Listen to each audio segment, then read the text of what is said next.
Welcome back to the channel, Legends.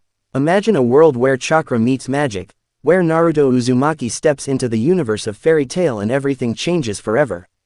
What if Naruto was pulled into fury by a broken summoning seal? What if his chakra shattered the laws of magic itself? And what if the strongest mage queens, Urza, Lucy, Miragen, Juvia, and more, slowly became his loyal and powerful harem? In a world ruled by dragons, wizards, and ancient gods, Naruto becomes something never seen before, the first chakra mage king. Get ready for an insane crossover story full of action, power, romance, and ultimate dominance. Before we begin, don't forget to like the video and subscribe for more epic what-if adventures. Let's dive into the story. Chapter 1. The god fell from the sky. The void was not silent. It screamed. It was a cacophony of dimensional tearing, a sound like a billion sheets of titanium being ripped apart by the hands of an angry god. There was no up, no down. Only the violent, swirling kaleidoscope of purple and black energy. And in the center of that chaotic storm, a single figure drifted, not peacefully, but with the riggy tension of a warrior who had just thrown his last punch. Naruto Uzumaki, the seventh Hokage, the child of prophecy. He was bleeding. Golden red chakra flickered around his skin like a dying candle. The remnants of a Baryon mode that had burned brighter than a supernova and left him hollowed out. His body felt heavy, heavier than lead, heavier than the burden of the village he had left behind. Kurama, his voice rasped, lost in the howling wind of the rift. There was no answer. The deep, rumbling sarcasm of the nine-tailed fox was gone. The silence in his gut was a black hole, terrifying and absolute. Then, gravity caught him. It wasn't the gentle pull of home. This gravity was aggressive, hungry. It grabbed him by the scruff of his flak jacket and yanked him downward. The Kolo, RS of the void shifted from purple to a blinding, piercing blue. Clouds, real clouds, white and fluffy, rushed up to meet him at terminal velocity. He hit the atmosphere like a meteor. The heat was instantaneous. His skin sizzled, but the innate resilience of the Uzumaki bloodline, combined with the lingering dregs of Six Paths Sage mode, held him together. He was a streak of orange fire cutting through a pristine azure sky. A foreign object entering a closed system. Below him, the topography was wrong. The smell of the air was wrong. It didn't smell like chakra. It smelled sweeter, sharper, like ozone and ancient dust. Boom. The impact didn't just break the ground, it annihilated it. Naruto slammed into the earth with enough force to register on seismographs 3 countries away. A mushroom cloud of dust and debris rose high into the stratosphere, visible for miles. The shockwave flattened trees, pulverized boulders, and sent local wildlife scrambling in terror. In the center of the crater, amidst the smoking ruin of a once lush forest, Naruto lay gasping. His orange jacket was shredded, revealing the mesh armor and scarred skin beneath. He coughed, spitting out blood and dirt. Damn it, he groaned, forcing himself onto his elbows. His blue eyes, usually bright with optimism, were dimmed by exhaustion and a creeping, icy dread. He reached out with his senses. He tried to feel for Sasuke's chakra, for Sakura, for Boruto. Nothing. Instead, he felt static.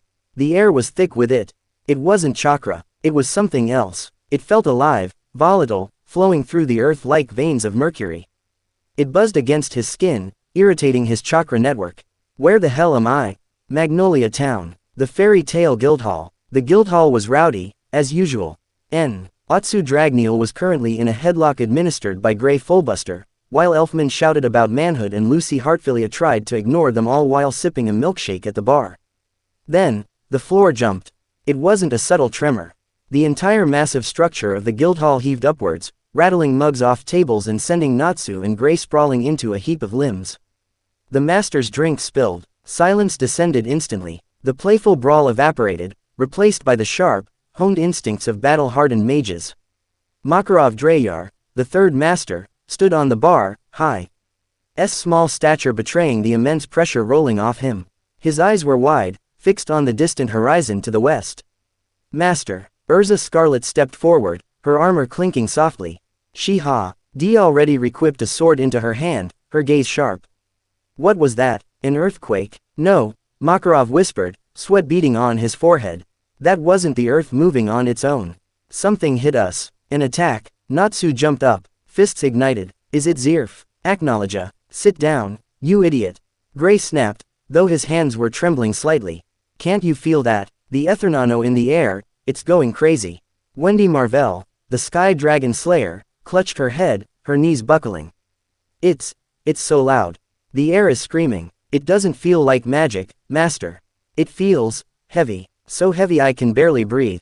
Makarov closed his eyes. He could feel it too. It was a pressure unlike anything he had ever encountered. It wasn't the refined flow of magic power. It was raw, primal, and overwhelmingly dense. It felt like a natural disaster condensed into a single point. Urza, Makarov barked, his voice cutting through the tension. Sir, take a team. Natsu, Gray, Wendy, Lucy. Head west toward the boundary forest. Whatever landed there, I fear it may be something beyond our understanding. Proceed with extreme caution. Do not engage unless absolutely necessary. Urza nodded, her face grim. Understood. We move out immediately. As the team scrambled to gather their gear, Makarov stared out the window at the rising column of smoke in the distance. The hair on his arms stood up. This pressure, it's not just strong, Makarov thought, gripping his staff until his knuckles turned white. It feels like a predator has entered the pen. The boundary forest, impact zone. Naruto dragged himself out of the crater. Every movement was a struggle. His chakra coils were sluggish, reacting poorly to the strange energy in the atmosphere. He needed to rest. He needed to meditate and gather nature energy, but he didn't know if the nature energy here was compatible with Sage mode. If he absorbed the wrong energy, he could turn into stone, or worse. He stumbled to a jagged rock and collapsed against it, breathing heavily. He looked down at his right hand.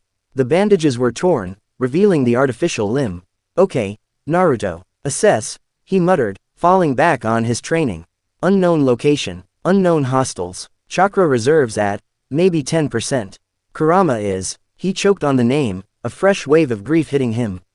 He shoved it down. He couldn't afford to mourn right now. He had to survive. He heard a rustle. Naruto froze. His head snapped up, eyes narrowing. Despite his exhaustion, his sensory abilities were still leagues above an average human. Whoever you are, Naruto said, his voice low and dangerous, come out. I'm not in the mood for games. From the shadows of the twisted, broken trees, a figure emerged. She was tall, with owing scarlet hair that matched the blood on Naruto's lip. She wore armor that gleamed in the filtered sunlight, a skirt of blue cloth, and carried a sword that looked like it had tasted the blood of thousands. Behind her, 4 others fanned out, a pink-haired hothead, a stripped-down guy with ice in his eyes, a blonde girl clutching a ring of keys, and a small girl with blue hair who looked terrified. Urza Scarlet halted 10 meters from the blonde stranger. She took in the sight of him. The shredded orange clothes, the strange metal headband with the leaf symbol, the whisker-like marks on his cheeks. But mostly, she looked at his eyes. They were blue, like Natsu's, but they lacked the wild, carefree fire. These eyes were deep, ancient. They were the eyes of a man who had commanded armies and buried friends. Identify yourself, Urza commanded, raising her sword. You are trespassing on Fury soil and have caused significant damage to the region. State your name and purpose. Naruto let out a dry, humorless chuckle. Fury, never heard of it. Is that in the land of fire? Or did I overshoot and hit the land of lightning? Land of fire, Lucy whispered to Gray. Is he talking about a country? Focus, Gray hissed. Look at the ground around him. They looked. The grass around Naruto wasn't just burnt, it was withered. The sheer density of his chakra was suffocating the ether nano in the immediate area, causing the magical plants to die simply by being near him. I asked you a question, Urza said, stepping forward. The pressure coming off this man was making her armor feel heavy. Who are you? Naruto sighed and pushed himself off the rock, standing to his full height. He swayed slightly, but his stance was solid. I'm Naruto Uzumaki, the Hokage of the Hidden Leaf Village. And I'm just looking for a place to rest. I don't want to fight you. Hokage. Natsu tilted his head, sniffing the air. He smells weird. Like burnt metal and foxes. But he's strong. I'm getting fired up. Natsu smashed his fists together, flames erupting. Hey, you look tough. Let's go around. Natsu. Wait, Urza shouted. But Natsu was already moving. He launched himself forward, a rocket of fire. Fire Dragon's iron fist. Naruto watched the boy come at him. The speed was decent, maybe Chunin level, but the telegraphing was amateur. Naruto didn't even raise his hands. He just shifted his weight. As Natsu's fist came within an inch of his face, Naruto sidestepped. It was a minimal movement, efficient and precise. He grabbed Natsu's wrist with his left hand, using E-boy's own momentum to swing him around. Too slow, Naruto murmured. He didn't want to hurt the kid. He just wanted to create distance. He shoved Natsu away, but the moment Naruto's skin touched Natsu's, a spark jumped between them. Chakra met magic. Bzzot. A shockwave of repulsive force blasted outward. Natsu was flung backward as if he'd hit a wall of solid steel, crashing through 3 trees before coming to a stop.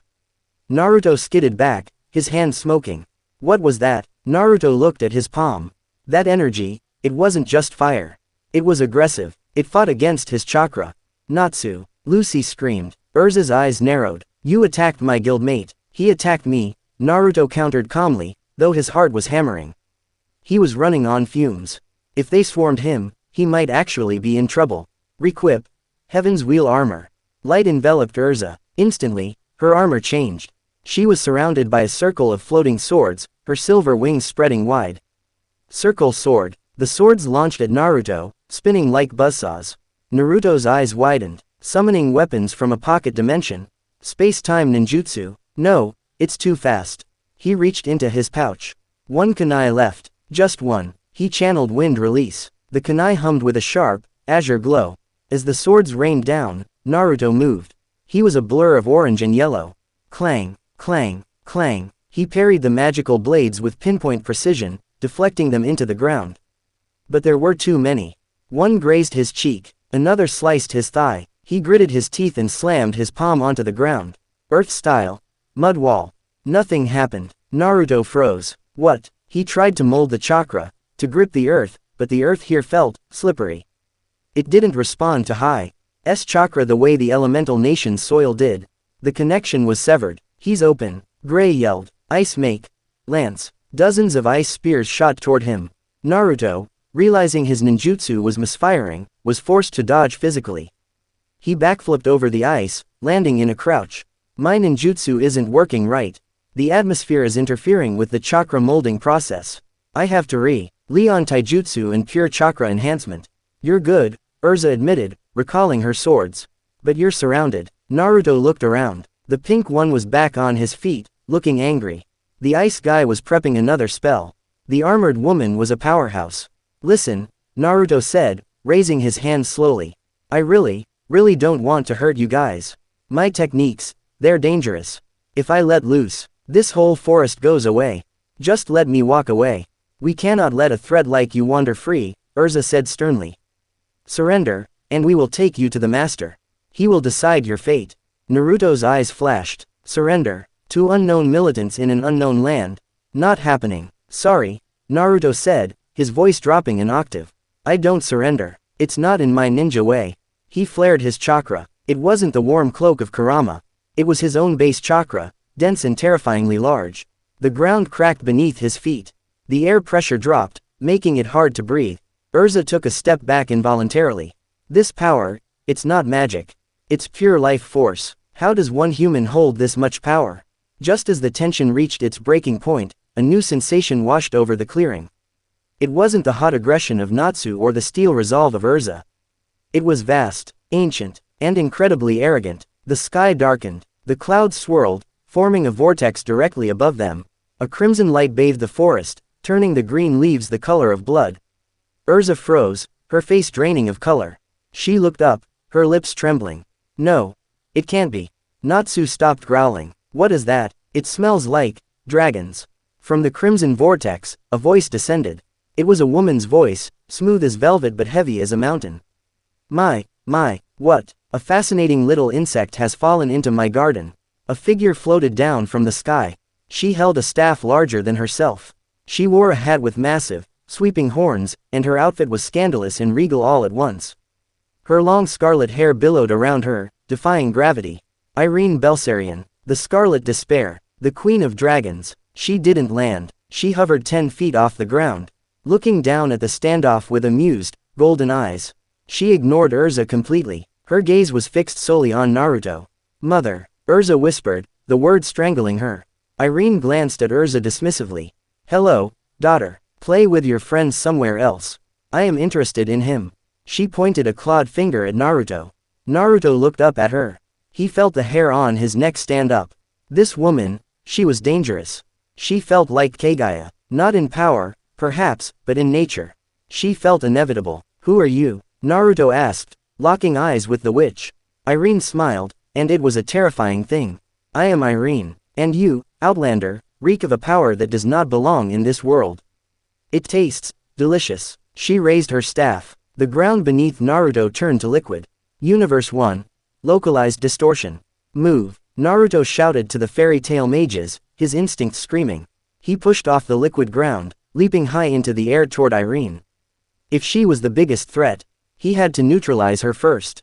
Rasengan. He formed the spinning sphere of chakra in his hand, pure shape manipulation, no elemental nature needed. It formed instantly, a blue ball of destruction. Irene's eyes widened slightly in surprise.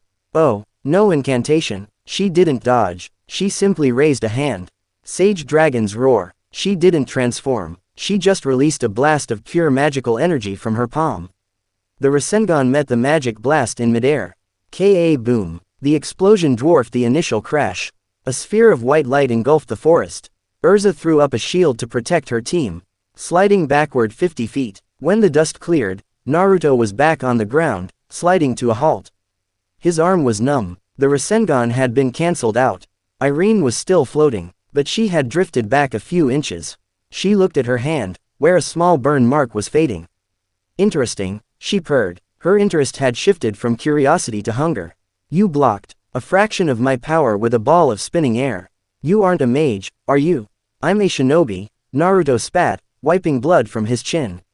A shinobi? Irene tilted her head. I have heard of such things in the myths of the Far East.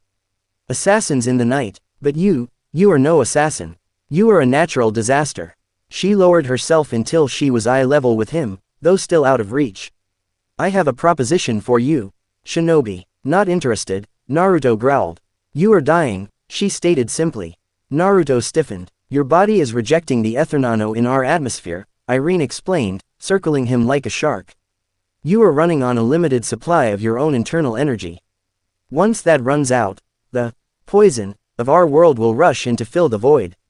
It will tear you apart from the inside out. You have, perhaps 3 days. Urza gasped. He's dying. Naruto didn't deny it. He could feel it. The buzzing under his skin was getting worse. His chakra system was a sealed pressure cooker. And the seal was leaking. I can save you, Irene whispered, her voice sliding into his ear like honey. I can reweave your biology. I can make you a creature of this world. A dragon slayer, perhaps. Or something new. And the price? Naruto asked, his grip on his kunai tightening. You belong to me, Irene said, her smile widening. I have searched for centuries for a male worthy of my time. Zirf is broken. Aknowledja is a beast. But you have the soul of a king. Naruto closed his eyes for a second. He thought of Hinata. He thought of the village. He was loyal. He would never bow to a tyrant. But he also couldn't save anyone if he was dead. He opened his eyes. They burned with the will of fire. I belong to no one, Naruto declared, his voice ringing across the clearing. I am the 7th Hokage. And if I'm going to die, I'll die on my own terms. He slammed his hands together. Shadow clone jutsu. Poof, poof, poof. 100 Narutos exploded into existence, filling the clearing. Irene laughed. It was a sound of genuine delight. Multiplication magic, rudimentary, but the sheer quantity, delightful. Get them. The Narutos roared in unison, charging the Queen of Dragons. Urza watched, paralyzed by indecision. Mother, leave him alone. Quiet, Urza, Irene snapped, waving her hand. A gust of wind slammed Urza and her team against the trees, pinning them there. Watch how a true legend fights. The clones leapt at Irene. She didn't even move her staff. She simply danced through them. Every touch of her finger caused a clone to explode into smoke. She was faster than eyesight, a red blur of death. But Naruto was learning. With every popped clone, he gained intel. She's fast. She uses visual cues. She's arrogant. The real Naruto hung back, gathering the last of his reserves. He needed one shot. Kurama, I know you're gone, but I need to do this. One last time. He tapped into the deepest reserve of his own chakra. The part of him that was in Uzumaki. Rasenshuriken. The high-pitched scream of the wind element tore through the air. The clones parted. Naruto launched a spinning shuriken of chakra at Irene. Irene stopped dancing. She looked at the incoming attack. For the first time, her smile vanished. That is dangerous. She slammed her staff into the ground. Enchantment. Diamond skin. Her skin turned translucent and hard. She crossed her arms. The Rasenshuriken hit her. The explosion was contained, a sphere of millions of wind blades dissecting everything on a cellular level. The ground beneath Irene disintegrated. Urza shielded her eyes. He hit her. The wind died down. In the center of the crater, Irene stood. Her clothes were shredded. Her diamond skin was cracked in places. Bleeding slightly. Her hat was gone, her hair wild. She looked exhilarated. She touched the blood on her arm. She tasted it. Pain, she whispered. I haven't felt pain in 400 years. She looked at Naruto, who was panting, barely able to stand. He had nothing left. Irene walked towards him. The clones were gone. The fairy tale mages were pinned. It was just the Dragon Queen and the exhausted fox. She stopped in front of him. Naruto tried to raise a fist, but his body gave out. He fell forward. Irene caught him. She held him up, his head resting on her shoulder. She smelled the ozone and blood on him. You are strong, she murmured into his ear. Stronger than I imagined. You rejected my offer, which only makes me want you more. She looked over Naruto's shoulder at Urza. Tell Makarov that the Scarlet Despair has claimed a prize, Irene said coldly. If he wants him back, he can come to Alvarez. But I doubt he will survive the trip. No, Urza screamed, struggling against the wind bind.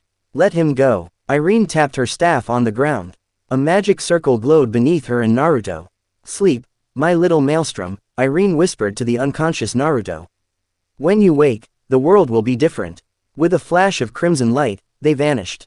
The wind died. The pressure lifted. Urza fell to her knees, the silence of the forest returning. But the crater remained, a scar on the land. Damn it. Natsu punched the ground, tears of frustration in his eyes. I couldn't do anything. Gray stared at the spot where they had vanished. Alvarez. She took him to the western continent. To Zeref's empire. Urza stood up slowly, her hands trembling. She gripped her sword until the leather creaked. We have to go back, she said.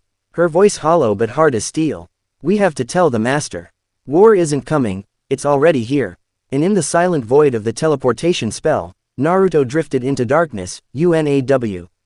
Or that his arrival had just tipped the scales of a world he didn't even understand. He was no longer a Hokage. He was a prisoner, a prize, and the harem of the Mage Queens had just claimed its first victim. End of Chapter 1. Chapter 2. The Anatomy of a Monster. Darkness. It wasn't the warm, fluid darkness of the seal, where water rippled beneath his feet and a giant golden gate separated man from beast. That place was gone. That place had burned down along with the fox who guarded it. This darkness was cold, sterile. It felt like sleeping in a coffin made of ice. Naruto floated in the abyss of his own subconscious, reaching out for a tether. Usually, there was a hum, a low, thrumming vibration of power that had been his companion since the day he was born. Kurama's malice, Kurama's sarcasm, Kurama's grudging respect. It was the background noise of his existence. Now, silence. Absolute, terrifying silence. Kurama. His mental voice didn't echo. It just dissolved. Old man, Kakashi-sensei, nothing. Naruto curled into a fetal position in the void. He was the 7th Hokage. He was the man who ended the 4th Great Ninja War. He had fought gods on the moon and aliens in other dimensions. He was the strongest shinobi in history. But right now, floating in the black, he felt like that lonely kid on the swing set again. The pariah. The ghost. You are dying. The voice wasn't Kurama's. It was smooth, feminine, and laced with an archaic power that made his spirit shudder. It seeped into the blackness like red ink in water. Your fire is flickering, little son. The air of this world is poison to you. Let go. Let me rewrite you. Get out of my head, Naruto snarled, his mental projection flaring with weak golden light. Wake up. The Alvarez Empire. Capital city of Vistarion. Inside the Imperial Palace. Naruto gasped, his eyes snapping open. The first thing he registered was the smell. It didn't smell like a hospital, no antiseptic, no medicinal herbs. It smelled of roses, old parchment, and something metallic, like blood left on a copper coin. He tried to sit up. He couldn't. He wasn't bound by chains or ropes. There were no seals plastering his skin. He was lying on a bed that was softer than anything he had ever felt, buried under sheets of crimson silk that felt cool against his bare skin. But his body simply refused to obey him. It felt heavy, as if gravity had been dialed up by 300%. Easy, my little maelstrom. Your nervous system is currently being reconfigured. Naruto rolled his eyes to the left. The movement made his head swim with nausea. She was there. Irene Belsarian sat in a high-backed velvet chair next to the bed, legs crossed elegantly. She had discarded her massive hat, revealing the full cascade of her scarlet hair which spilled over her shoulders like a river of blood. She held a glass of wine in one hand and a book in the other. She looked completely at ease, a queen in her domain. Where? Naruto's voice was a wreck. It sounded like he had swallowed gravel. Where am I? Irene took a slow sip of wine, her golden eyes never leaving his face.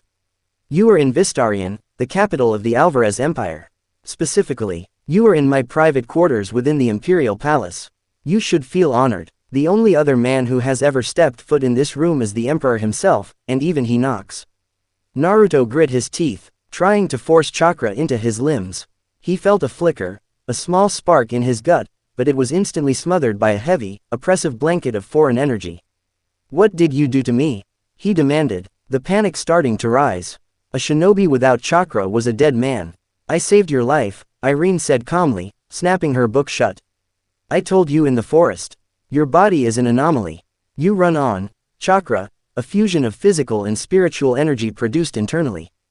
But this world, it breathes ethernano. It is an atmospheric energy source. When you crashed here, your system was empty. The ethernano tried to rush in to fill the vacuum. It was poisoning your cells, turning your blood into sludge. She stood up and walked to the bedside.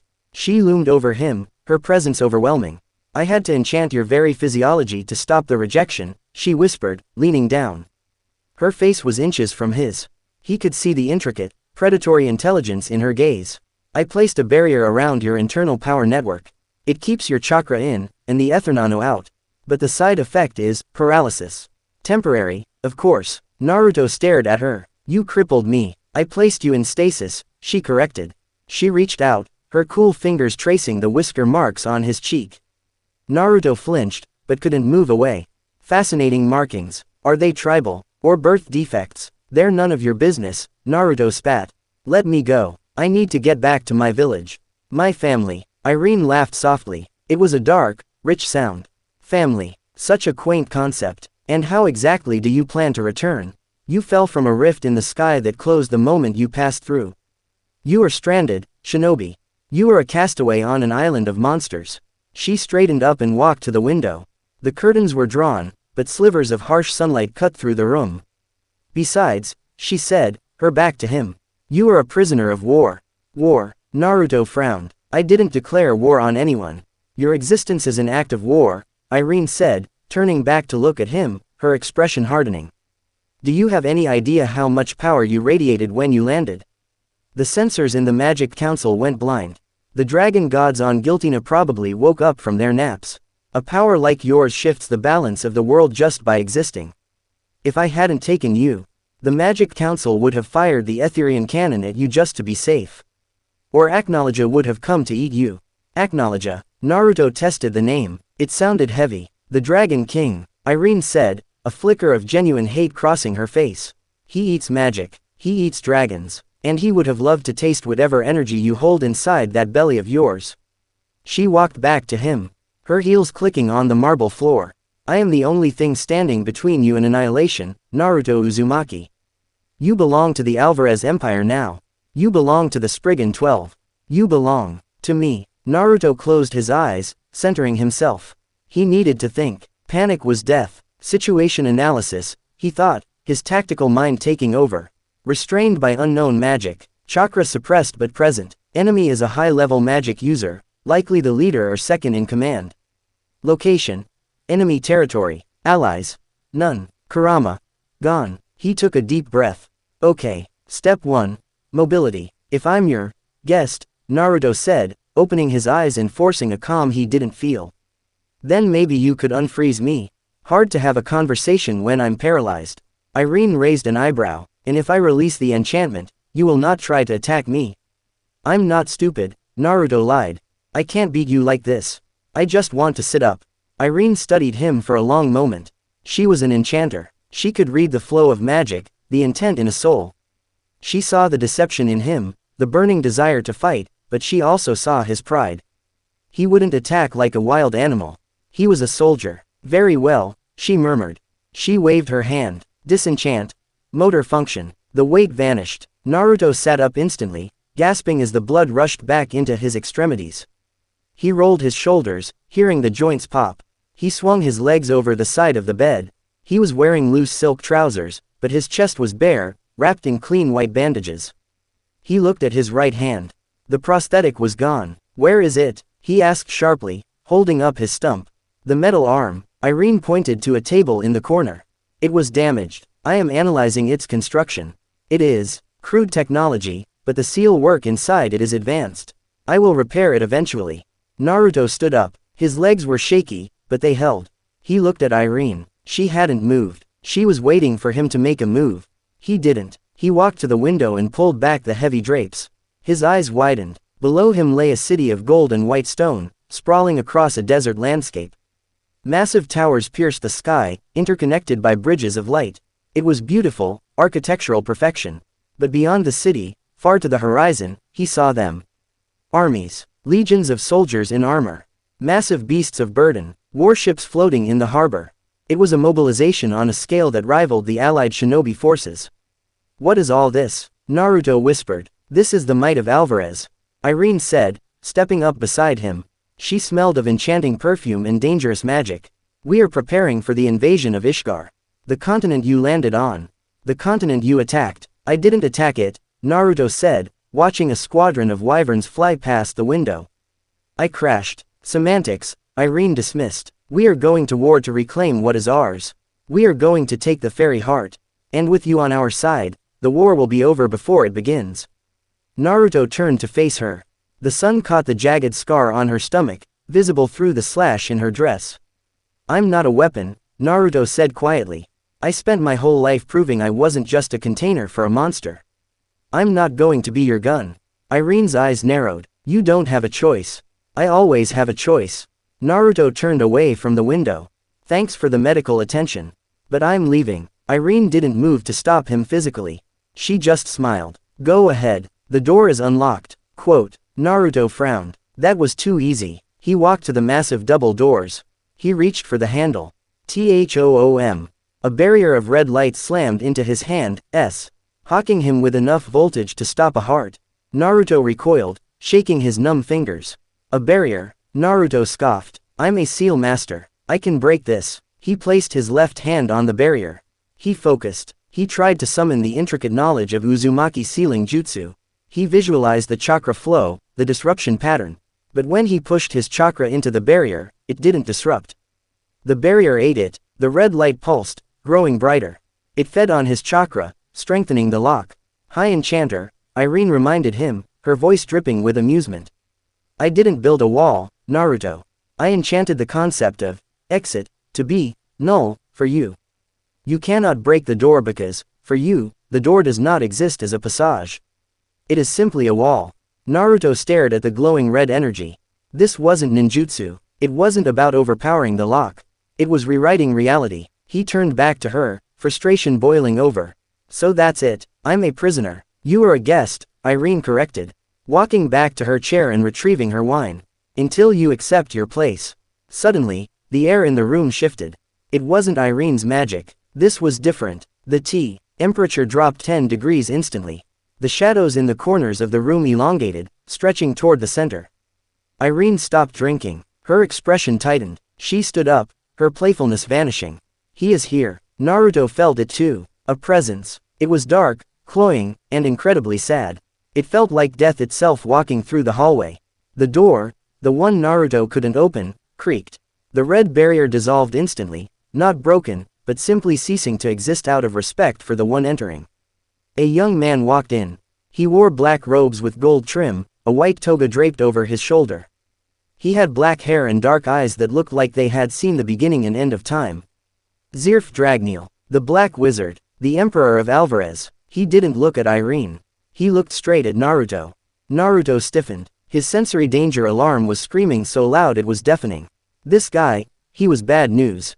He felt like Madara Uchiha, but without the battle lust. This was a quiet, suffocating kind of evil. So, Zirf said softly. His voice was gentle, almost shy. This is the disturbance. Your Majesty. Irene bowed her head slightly, a sign of respect she showed to no one else. This is Naruto Uzumaki, the other worlder. Zirf walked closer, stopping a few feet from Naruto.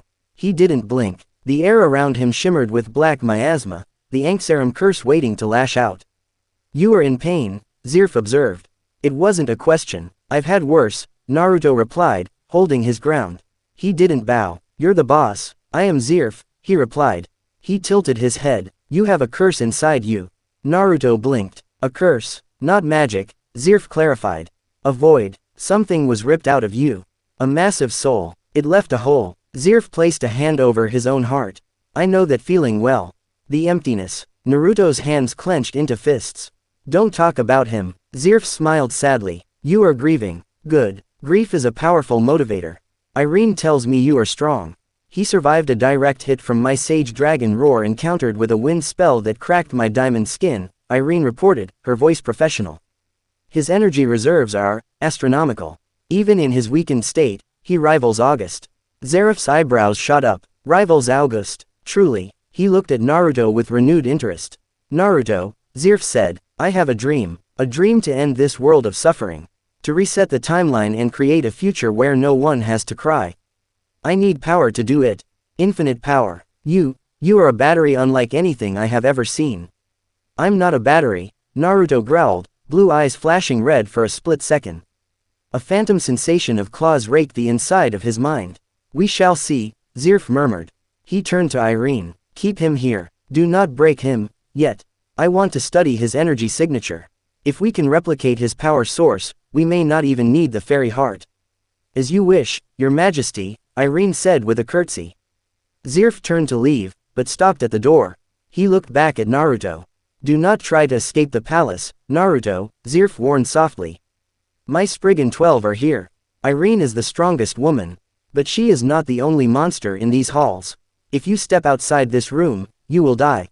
I'm hard to kill, Naruto shot back. Zeref's eyes went pitch black. The killing intent flooded the room, heavy enough to crack the floor tiles. So am I, Zirf whispered. And look how miserable I am. He walked out, the doors closing behind him. The red barrier reestablished itself with a hum. Naruto let out a breath he didn't know he was holding. He slumped against the wall, sweat dripping down his forehead. That guy, Naruto muttered. He's dangerous. He is a god, Irene corrected. Sitting back down and crossing her legs. She looked at Naruto, her hunger returning. And you stood up to him. Impressive. She patted the empty space on the bed next to her. Come, sit, she commanded. We have much to discuss. If you are going to survive in my harem, you need to understand the hierarchy. Naruto glared at her. Harem? I didn't agree to any harem. You don't get to agree, Irene purred, snapping her fingers. Suddenly, the floor beneath Naruto turned into a slide. He lost his footing, sliding forward, and landed on the bed next to her. Before he could scramble away, she leaned over him, pinning him with a gravity enchantment. She wasn't touching him, but he couldn't move. She hovered over him, her red hair creating a curtain around their faces. Let's make a deal, Shinobi. She whispered. I will teach you how to use this world's magic. I will teach you how to survive the poison in the air. I will fix your arm. And in exchange, Naruto asked through gritted teeth. In exchange, Irene grinned, tracing his jawline. You tell me everything about your world. About the jutsu, about the chakra, and, you give me a son. Naruto's eyes bulged. What? I am the mother of dragons, Irene said, her gaze drifting to his abdomen. But my previous attempt at a child was a disappointment. You, however, you are genetic perfection. A blend of your vitality and my enchantment, we could create a god. You're insane, Naruto yelled, struggling against the invisible weight. I am practical, Irene countered. Think about it. You want to go home. Only a god can cross dimensions. Help me create one, and maybe, just maybe, he can send you back. She released the gravity hold. Naruto scrambled back to the headboard, breathing hard. I'm not doing that, he said firmly. I love my wife, even if I can't reach her right now. Irene shrugged, unbothered. You have time. The invasion won't launch for another month. You will break, little maelstrom, or you will realize that being the king of dragons is better than being a dead ninja. Knock knock. The heavy atmosphere was shattered by a lazy, rhythmic knocking on the door. Irene looked annoyed. Enter. The door opened. A young woman walked in. She had green hair cut into a bob, wore a revealing crimson coat with a white cross on the front, and looked like she would rather be literally anywhere else. Brandish Mew, the country demolisher. Oh, Brandish said flatly, looking at Naruto huddled against the headboard and Irene lounging next to him. Am I interrupting something kinky? Should I come back? State your business, Brandish, Irene sighed, rubbing her temples. August wants you, Brandish said, pulling a tropical fruit out of her pocket and taking a bite. War Council, something about the logistics of the Western Fleet. He's annoying me, so I came to get you. She looked at Naruto again. Her eyes were dull, bored.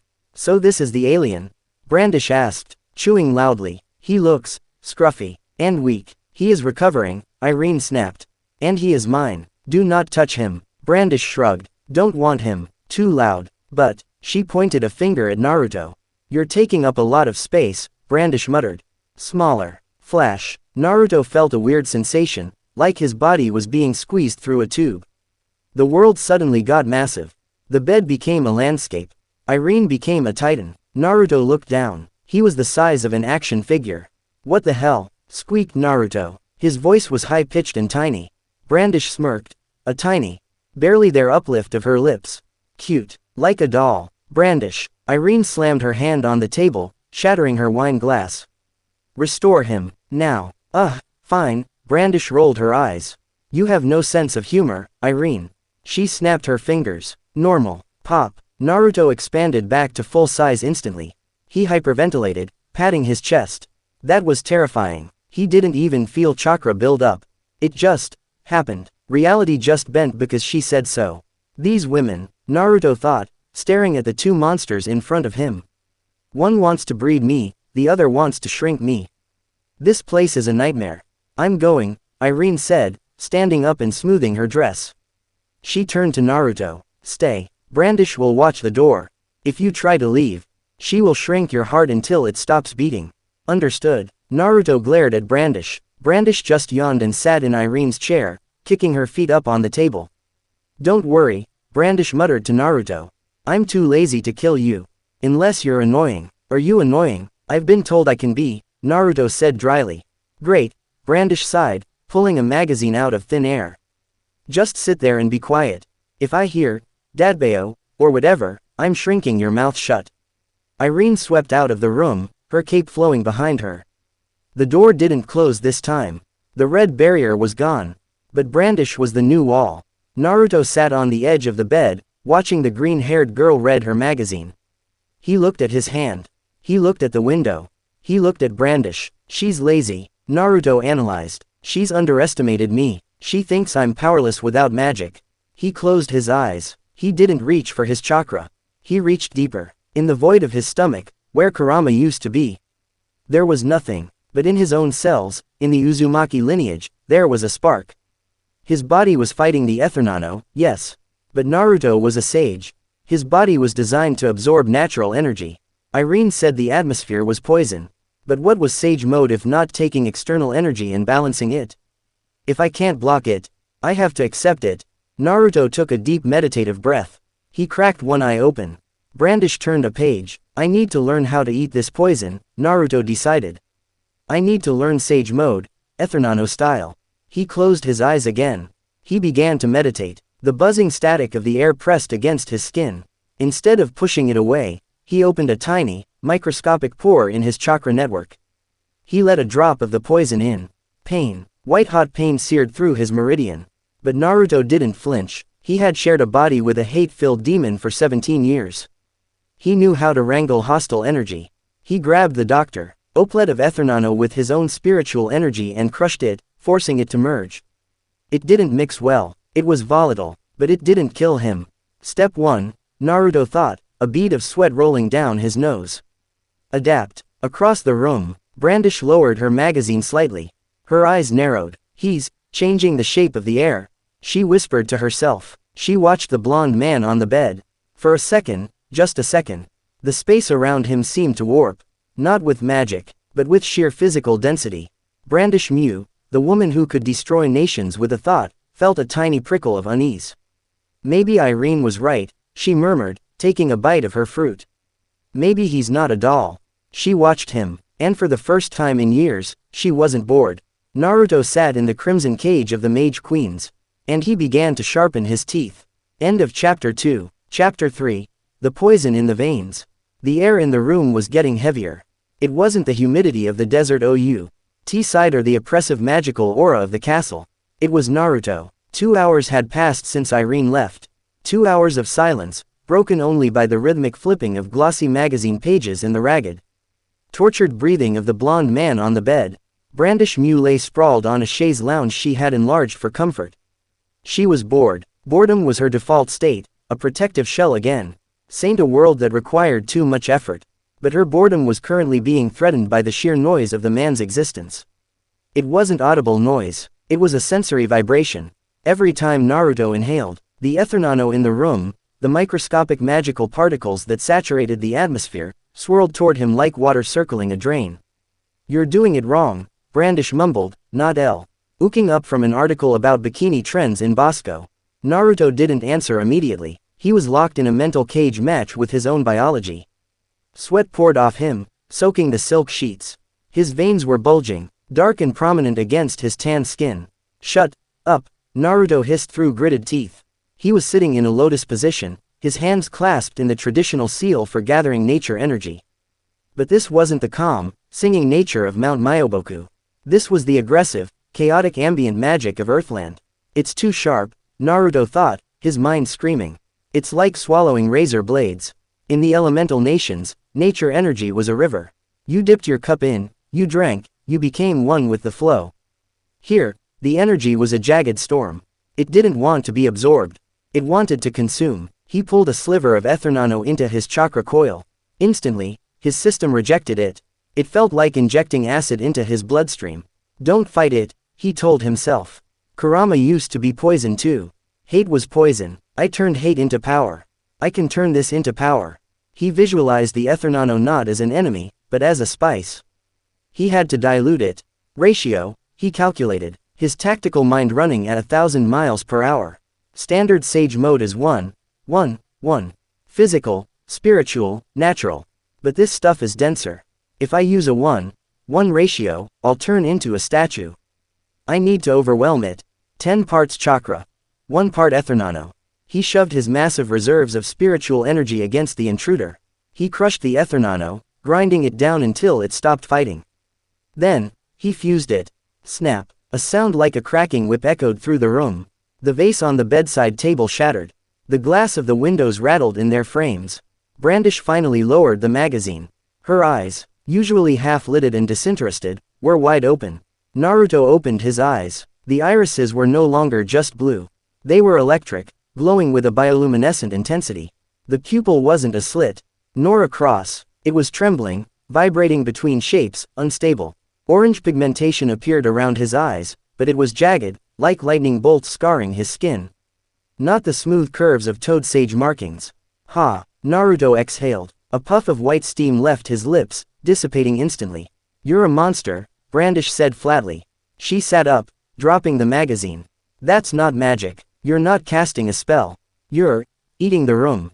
Naruto unclasped his hands. He felt drunk. That was the only way to describe it.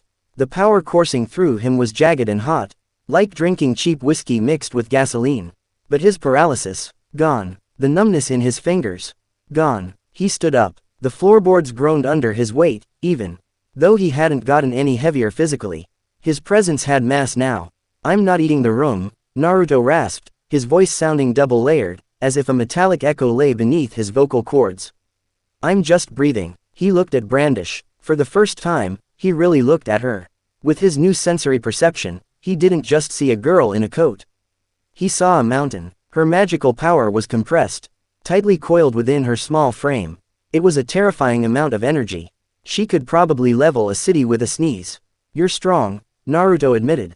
"Different from Irene. She feels like a dragon. You feel like inevitable collapse." Brandish stood up. She was short, barely reaching Naruto's chest, but she didn't look up at him. She looked through him, And you feel like a headache, she countered. She pointed a finger at him. Sit down. Irene said you're a prisoner. Prisoners don't stand. Naruto smirked. It was a feral expression, fueled by the volatile energy in his veins.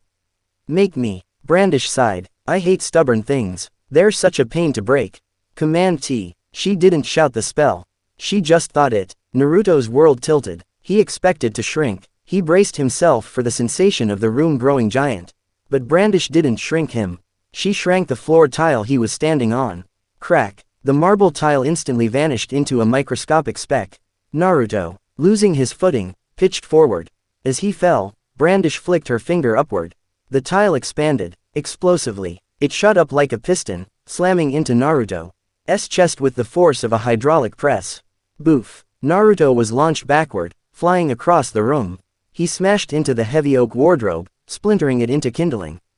He hit the stone wall behind it, leaving a spiderweb of cracks. He slid to the floor, coughing. Fast, Naruto wheezed, wiping a trickle of blood from his lip. No hand signs, no charge time, just intent. Brandish was already back on her chaise lounge, reaching for a grape. I control mass, size, matter. I can shrink the tumor in a brain, or I can expand a pebble until it crushes an army.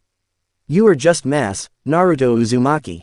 And mass obeys me. Naruto stood up, shaking off the debris.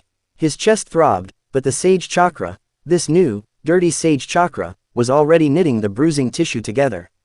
You didn't shrink me this time, Naruto noted. His eyes narrowing. Why? Brandish paused, the grape halfway to her mouth. She looked at him, a flicker of annoyance crossing her face.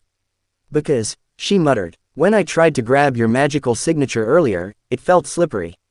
Dense, like trying to grab a handful of oil. I can shrink you, yes. But it takes more effort than shrinking a rock. And I don't like effort. Naruto chuckled. Lazy. I like that. I knew a guy like you. Smartest guy the first ever met. All he wanted to do was watch clouds. Shikamaru's face flashed in his mind.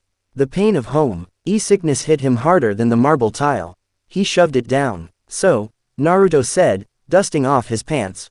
You're the jailer. Irene is the doctor. Zirf is the boss. Who else is in this freak show? There are 12 of us. A new voice rumbled. Naruto spun around. He hadn't sensed anyone. Even with his new sage mode, which was screaming at him that the very air was alive, he hadn't felt an approach. An old man stood in the open doorway. He was massive, tall and broad-shouldered, with a long white beard and hair that flowed like a lion's mane. He wore a high-collared cape and carried a wooden staff. He looked like the grandfather of all wizards. He didn't walk into the room. He drifted. His feet touched the ground, but he moved with the silence of a ghost. Brandish immediately sat up straighter. She didn't bow, but the boredom vanished from her face, replaced by a wary respect. August, she acknowledged. Brandish, the old man nodded slowly. His eyes were closed, or PS just squinted so tight they appeared so. He turned his head toward Naruto. So, August said, his voice deep and resonant, like rocks grinding together deep underground. This is the anomaly. Nah. Naruto felt a chill run down his spine that had nothing to do with the temperature. This old man, if Brandish was a mountain, and Irene was a dragon, this man was the sky. He was vast, limitless. Naruto couldn't sense the bottom of his power. It felt like he was staring into the ocean. Who are you, Grandpa? Naruto asked, dropping into a defensive stance. August opened his eyes. They were dark, filled with a sorrowful wisdom that made Zeref's eyes look like a tantrum. I am August, he said simply. General of the Spriggan 12. The King of Magic. He took a step forward. The pressure in the room multiplied. The cracks in the wall behind Naruto spread. Irene tells me you rejected her offer, August said. She tells me you cling to a loyalty for a land that is dimensions away. A land you will never see again. I never go back on my word, Naruto said, his fists trembling slightly from the sheer atmospheric pressure August was exerting just by existing. That's my ninja way. Ninja. August tasted the word. A warrior of shadow. A mercenary. A protector, Naruto corrected. August stopped 5 feet from Naruto. He looked at the blonde's glowing, jagged eyes. You have adapted to the Ethernano. August observed. In 3 hours, most beings would have crystallized and died. You ingested the poison and made it fuel. It is grotesque and magnificent. He raised a single finger. Let us see what a ninja can do. Flash. A beam of pure heat shot from August's finger. It wasn't fire magic. It was a concentrated laser of thermal energy. It was aimed directly at Naruto's heart. Naruto's danger sense screamed, "Dodge," but his body was still sluggish. The Ethernano Sage mode was powerful, but his muscles weren't used to the fuel mixture yet. He couldn't dodge in time. Block it. Naruto threw his hands up. He didn't have time to form a Rasengan. He just shoved raw chakra out of his palms. Chakra arms. Two golden, translucent claws erupted from his shoulders, remnants of the Nine Tails chakra that had fused with his own DNA over the years. They weren't the massive, terrifying claws of Kurama, but smaller, human-sized constructs of dense energy. The claws crossed in front of his chest. Zeet. The laser hit the chakra claws. The sound was deafening. Smoke exploded. The smell of burning ozone filled the room. Naruto gritted his teeth, as his boots slid backward across the floor, carving deep grooves into the marble. The heat was intense. His chakra arms were sizzling, evaporating under the magical assault. Hold it, Naruto roared, pouring more of the jagged, Ethernano-laced chakra into the defense. The laser dissipated. Naruto stood there, panting. His chakra arms faded. His real hands were smoking. August lowered his finger. He looked impressed. You nullified magic with pure spirit energy, August mused. You did not counter the spell with an element. You simply denied its existence with your own will. How curious. I'm full of surprises, Naruto said, straightening up, though his knees felt like jelly. You are, August agreed. He tapped his staff on the ground. Come with me. Naruto blinked. What? The Emperor has called a gathering, August said, turning his back on Naruto, a sign of ultimate confidence. The invasion begins at dawn. You are to be presented to the 12. And if I say no? August stopped. He looked over his shoulder. Then Brandish will shrink your lungs until they are the size of peas, and I will carry your corpse to the table. The Emperor wishes for your presence. Alive is preferred, dead is acceptable. Naruto looked at Brandish. She shrugged, summoning a knife and peeling an apple. She didn't look like she was bluffing. Naruto exhaled. He checked his internal reserves. He had maybe 15% of his max power available. The Ethernano adaptation was working, but it was slow. If he fought August and Brandish now, he would lose. And he would die. He needed intel. He needed to see who else was on the board. Fine, Naruto said, walking over to grab his tattered orange jacket from the pile of clothes Irene had left. He threw it on over his bandages. It was shredded, dirty, and smelled of smoke. It was perfect. Lead the way, old man. The great banquet hall. The room was cavernous. A long table made of obsidian sat in the center, lit by floating chandeliers of magical crystal.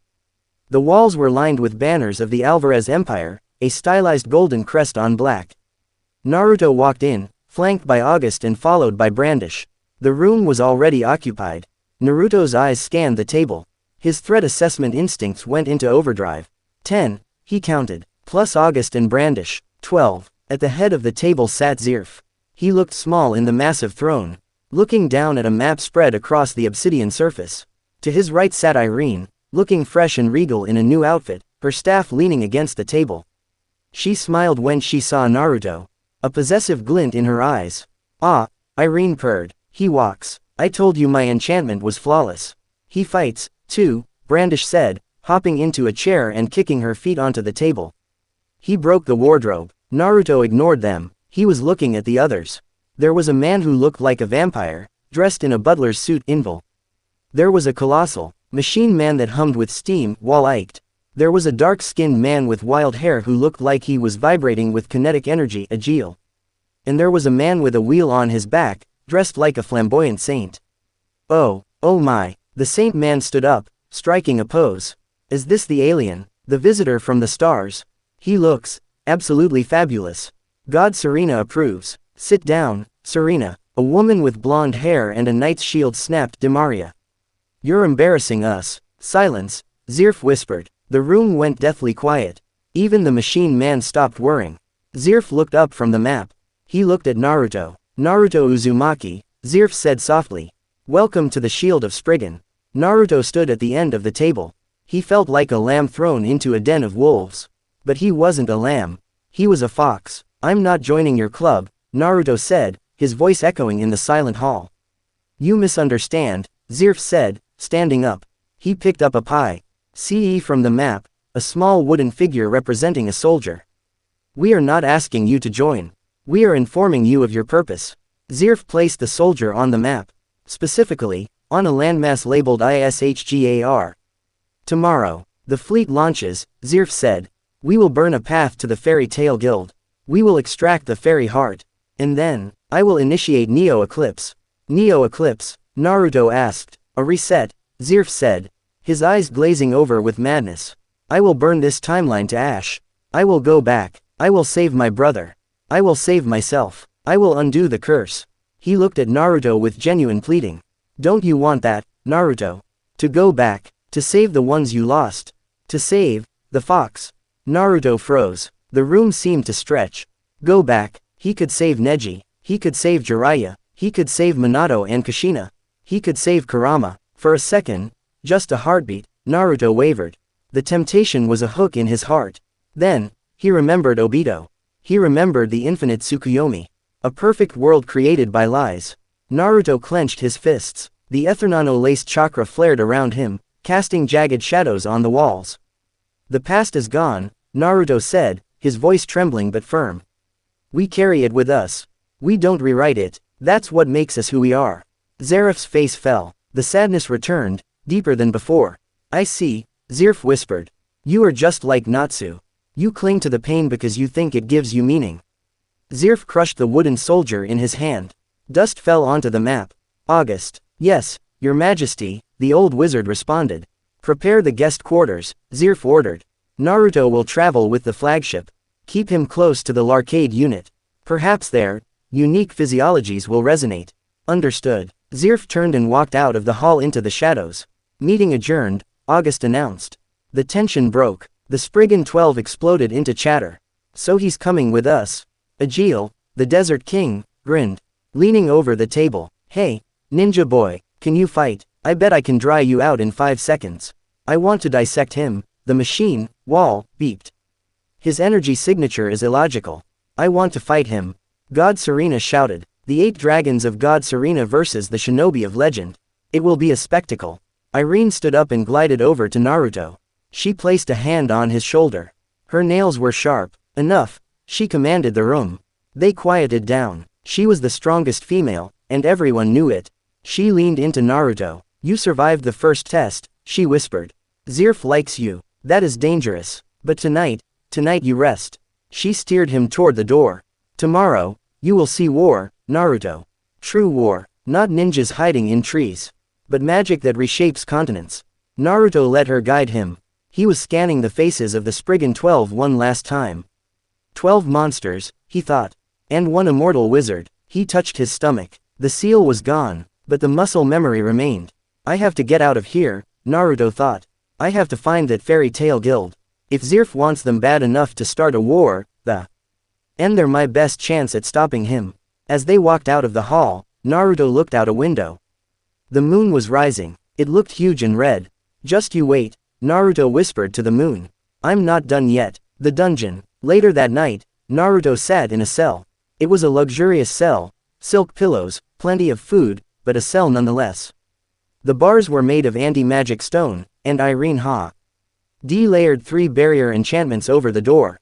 Naruto wasn't sleeping. He was doing push-ups. 998, 999, 1000. He collapsed onto the floor, sweat pooling around him.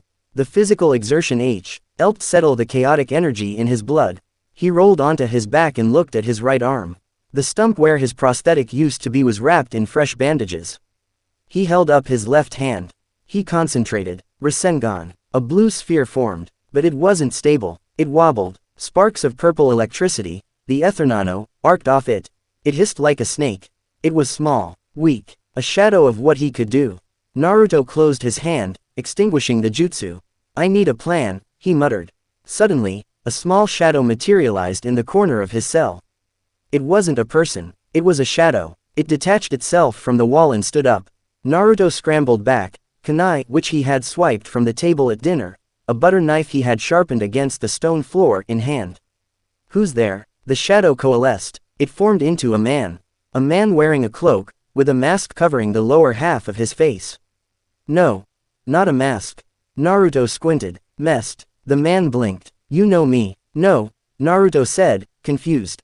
You look like a guy I'd expect to see in a shadowy interrogation room. The man, Mest Grider from Fairy Tail, lowered his hood. He looked terrified. He was sweating profusely. I don't have much time, Mest whispered fast. I teleported in. The anti-magic barriers are thick, but there's a crack in the frequency because of your energy. You're disrupting the local mana field. Who are you? Naruto asked, lowering the butter knife. I'm from Fairy Tail, Mest said. Spy. Infiltration unit. I saw you fall. I saw Irene take you. Naruto's eyes lit up. You're with Urza, and the loud pink guy. Yes, Mest nodded. They're alive. They made it back to the guild. Master Makarov sent me to find you. He said he felt a kindred spirit. Mest reached into his cloak and pulled out a small, wrapped bundle. He slid it through the bars. What's this? Naruto asked, picking it up. It's a lacrima, Mest explained. Communication crystal. It's tuned to our guild's frequency. Hide it. If you can power it, we can track you. Naruto gripped the crystal. It felt cool. Hope, can you get me out? Naruto asked. Mest shook his head frantically. No, I can barely get myself out. August is nearby. If he senses me, I'm dead instantly. You have to stay. Gather intel. Wait for the invasion to start. When the chaos hits, we'll come for you. Naruto nodded. I understand. A Trojan horse. Exactly. Mest stepped back into the shadows. Survive, Naruto. Fairy Tail doesn't abandon people. Even strangers. Wait. Naruto hissed. Mest paused, half dissolved. Tell them. Naruto smirked, the old confidence returning to his face. Tell them to bring a lot of food. I get hungry when I fight. Mest managed a small smile. Then, pop, he was gone. Naruto sat alone in the dark. He held the crystal to his chest. He wasn't alone anymore. He had an alliance. He looked at the crystal. He poured a tiny drop of his jagged, purple-tinged chakra into it. The crystal hummed. A soft, warm light pulsed from within. Naruto lay back on the pillows. War is coming, he whispered to the ceiling. Okay, Zirf, you want a battery. You're about to get a shock. End of Chapter 3. Chapter 4. The White Drift. The ocean was not blue. To Naruto Uzumaki, standing on the bow of the flagship Velvino, the water looked like churning ink. It was dark, angry, and saturated with the same magical radiation that poisoned the air. In the elemental nations, water was simple. It was hydrogen, oxygen, and a bit of nature energy. Here, every wave that crashed against the hull felt like it was whispering a spell. The fleet was massive. 50 warships, black steel and enchanted wood, cut through the waves in a wedge formation. Wyverns circled overhead, their screeches lost in the roar of the wind. Below deck, thousands of soldiers, the finest of the Alvarez Imperial Army, sharpened their blades and prepped their staves. They were heading to Harjan. To Ishgar. To war. Naruto gripped the railing with his left hand. The wood groaned under his fingers. He wasn't wearing the prisoner shackles anymore. Zirf had ordered them removed. Ji on a leash is loyal only because of the leash, the Emperor had said. A wolf that walks beside you is a weapon. Naruto didn't feel like a wolf. He felt like a reactor core on the verge of meltdown. The poison adaptation was working, but the cost was high. His veins were constantly burning. The Ethernano, that's what Irene called the magic particles, was aggressive. It didn't just flow, it conquered. To keep his chakra dominant, Naruto had to stay in a constant state of low-level rage. He had to keep his spirit hot to burn away the foreign energy. You are brooding, a voice drifted over the wind. It creates wrinkles. Naruto didn't turn around. He smelled her before he heard her. Sage and Dragon's Blood. Irene Belsarion leaned against the railing next to him. She wore a different outfit today, a high-collared black cloak over a dress that left very little to the imagination. The sea breeze whipped her scarlet hair around her like a living flame. I'm not brooding, Naruto grunted, looking out at the horizon. I'm thinking. Dangerous pastime for a soldier, Irene teased. She traced a finger along the wooden railing, and the wood instantly blossomed, sprouting a single red rosé. You should be resting. We make landfall in 12 hours. The Harjan port is defended. There will be blood. I don't plan on killing anyone, Naruto said firmly. Irene laughed. It was a sharp, jagged sound. Oh, my sweet Maelstrom. You are going to a war. You think you can walk through a battlefield without getting red on your hands? This isn't a tournament. Zirf intends to burn that continent to the bedrock. Then I'll stop him, Naruto said. How? Irene turned to him, her golden eyes amused. You are one man. A powerful man, yes. But Zirf is infinite. Acknowledge is a catastrophe. And she stepped closer, her hip bumping against his thigh. I am the woman who invented the magic that broke the world. She reached up and touched the bandage on his forehead, adjusting his Hittite. You are strong, Naruto. But you are alone. Your friends, in fairy tale, they are ants beneath a boot. Why die for ants when you could rule with dragons? Naruto looked at her, really looked at her. Beneath the arrogance and the overwhelming magical pressure, he saw something else. It was faint, buried under 400 years of madness, but it was there. Loneliness. You talk a lot about power, Naruto said quietly, but you sound like you're just bored. Irene's smile faltered for a fraction of a second. Her eyes narrowed. Boredom is the curse of the immortal. Perhaps that is why I find you so entertaining. She ran a hand down his chest, resting her palm over his heart. She could feel the erratic, thundering rhythm of his heart, fighting the magic in his blood. Your heart beats like a war drum, she whispered. I wonder, what would it sound like if I stopped it? Try it, Naruto challenged, his blue eyes flashing with that jagged, electric orange light. The tension between them spiked. It wasn't just killing intent. It was a strange, twisted chemistry. Irene was a predator playing with food that might bite back. Naruto was a survivor refusing to be eaten. Before Irene could respond, the heavy wooden door to the captain's deck creaked open. A young man stepped out. He was tall, dressed in the flowing white robes of a monk, with a golden cross-like symbol on his forehead. He had blonde hair, similar to Naruto's, but paler. His eyes were closed, a serene smile plastered on his face. L'Arcade Dragneel, the White Drifter. Mother, L'Arcade said, his voice soft and airy. Father wishes to speak with you regarding the enchantment on the western flank. Irene sighed, pulling her hand away from Naruto's chest. The loss of contact made the air feel suddenly colder. Very well, Irene said, smoothing her dress. She glanced at Naruto. Don't jump overboard, little fox. Sharks are dreadful conversationalists. She swept past L'Arcade, disappearing into the ship's interior. Naruto was left alone with the monk. Naruto's danger senses, which had been screaming constantly since he arrived in this world, shifted. With Zirf, the sense was doom. With Irene, it was predator. With August, it was awe. With L'Arcade, it was wrong. The guy felt slimy. His smell was cloying, like rotting flowers masked by heavy perfume. L'Arcade walked to the railing, standing exactly where Irene had been. He didn't open his eyes. You look like him, L'Arcade said softly. Like who? Naruto asked, wary. Like my father, L'Arcade said. Zirf, you have the same sadness. The same burden. I'm nothing like Zirf, Naruto snapped. He wants to destroy the world. I saved mine. To save is to destroy, L'Arcade recited, as if reading from a scripture. To save the body, one must destroy the disease. Humanity is the disease. Suffering is the symptom. Father merely wishes to cure it. He turned his head toward Naruto. I am curious, though. Mother seems taken with you. She usually discards her toys when they break. But you are durable. I'm not a toy, Naruto said, his hand drifting to his pouch. He had 3 kunai left. And she's not my mother. No, L'Arcade agreed. She is mine, technically. He raised a hand. A white light began to glow around his fingers. You are an outlander. Your soul is different. I wonder. Do you feel want? Do you feel desire? Naruto frowned. What are you talking about? Pleasure, L'Arcade whispered. It is the ultimate shackle. Pain can be ignored. Hunger can be suppressed. But pleasure, the soul craves it. It begs for it. Magic. Pleasure. L'Arcade flicked his fingers. A wave of white light washed over Naruto. Naruto braced himself for an attack. He expected fire, or lightning, or gravity.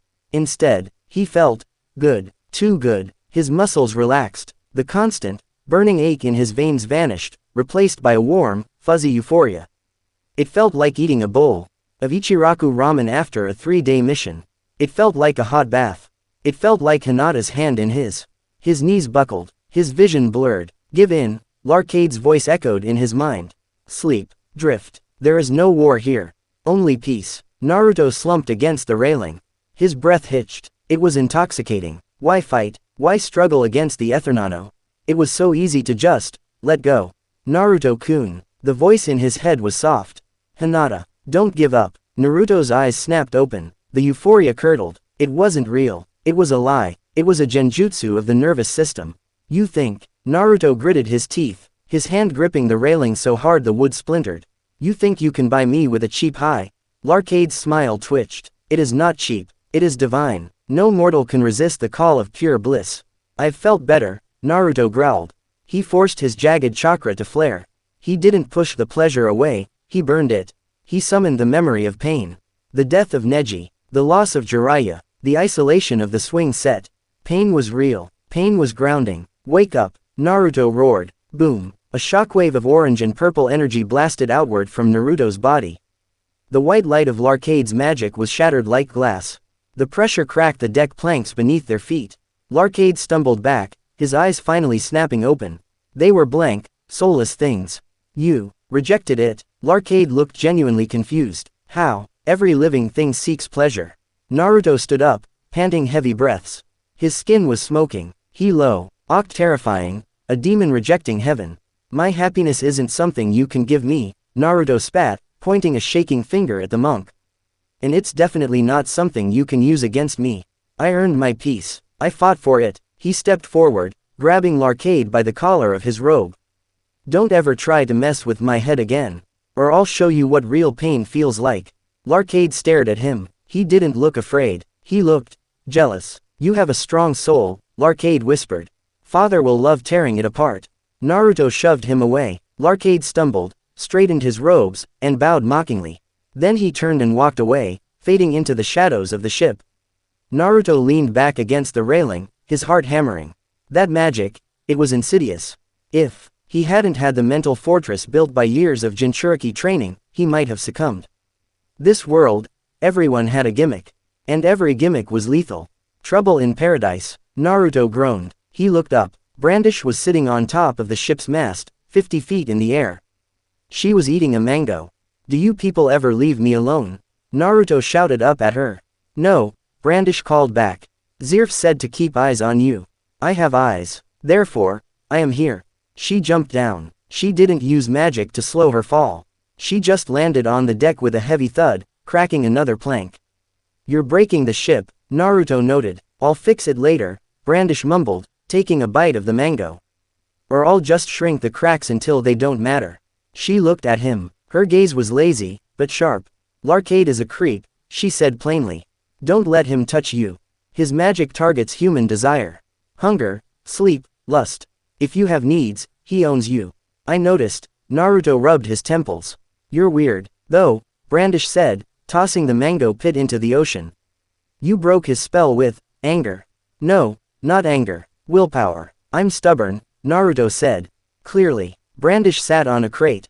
We're almost there. The vanguard ships have spotted the coastline. Naruto looked west. The dark line of land was visible now. Ishgar. Brandish, Naruto asked, his voice serious. Why do you follow him? Zirf. You don't seem like the destroy the world type. You just want to eat fruit and relax. Brandish shrugged. Zirf is inevitable. Fighting him is a hassle. Joining him means I get to do what I want. It's the path of least resistance. That's a cowardly way to live, Naruto said. Brandish paused. She looked at him. For a second, the air around her warped. The mass of the atmosphere crushing down. Careful, puppy, she warned softly. I can shrink your tongue. I'm just saying, Naruto shrugged, ignoring the threat. Living just to avoid hassle, isn't living. It's just existing. Brandish stared at him. She opened her mouth to retort, but was cut off. Roar. The sound came from the deep. It wasn't wind. It wasn't thunder. It was a illogical roar that shook the very keel of the ship. The ocean surface ahead of the fleet bulged upward. What is that? Naruto yelled, grabbing the rail. Sea King, Brandish said, looking bored again. Migration path. We're in its way. A massive shape erupted from the water. It was a serpent, but that word was too small. It was a mountain of scales and slime. It was easily size of the 10 tails husk.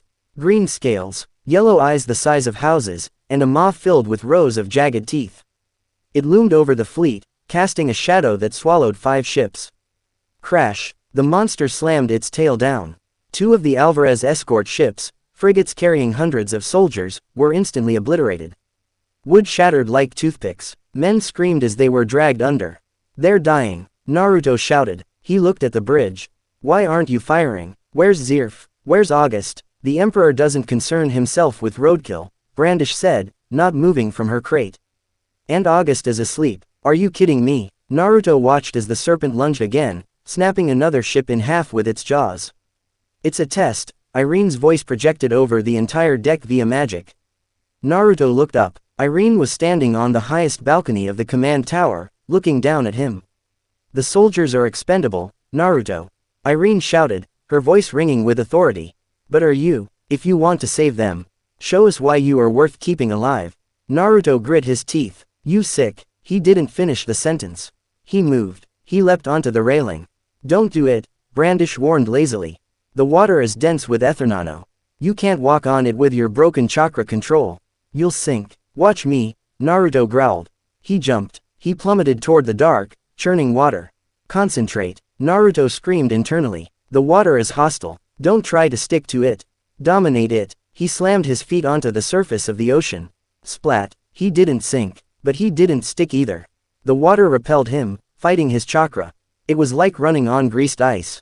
Whoa, Naruto flailed, sliding sideways. The serpent noticed the orange speck. It hissed, turning its massive head toward him. It opened its mouth, a cavern of rotten teeth, and lunged. Naruto looked at the incoming death. He smiled. Finally, he whispered, something I can punch. He channeled the jagged, poisonous sage chakra into his legs.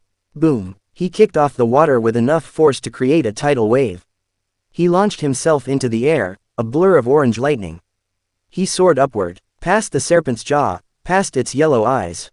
He reached the apex of his jump, high above the monster's head. Shadow clone jutsu. Poof poof poof. 5 Narutos appeared in midair. They formed a circle. We don't have time for a Rasenshuriken, the real Naruto shouted.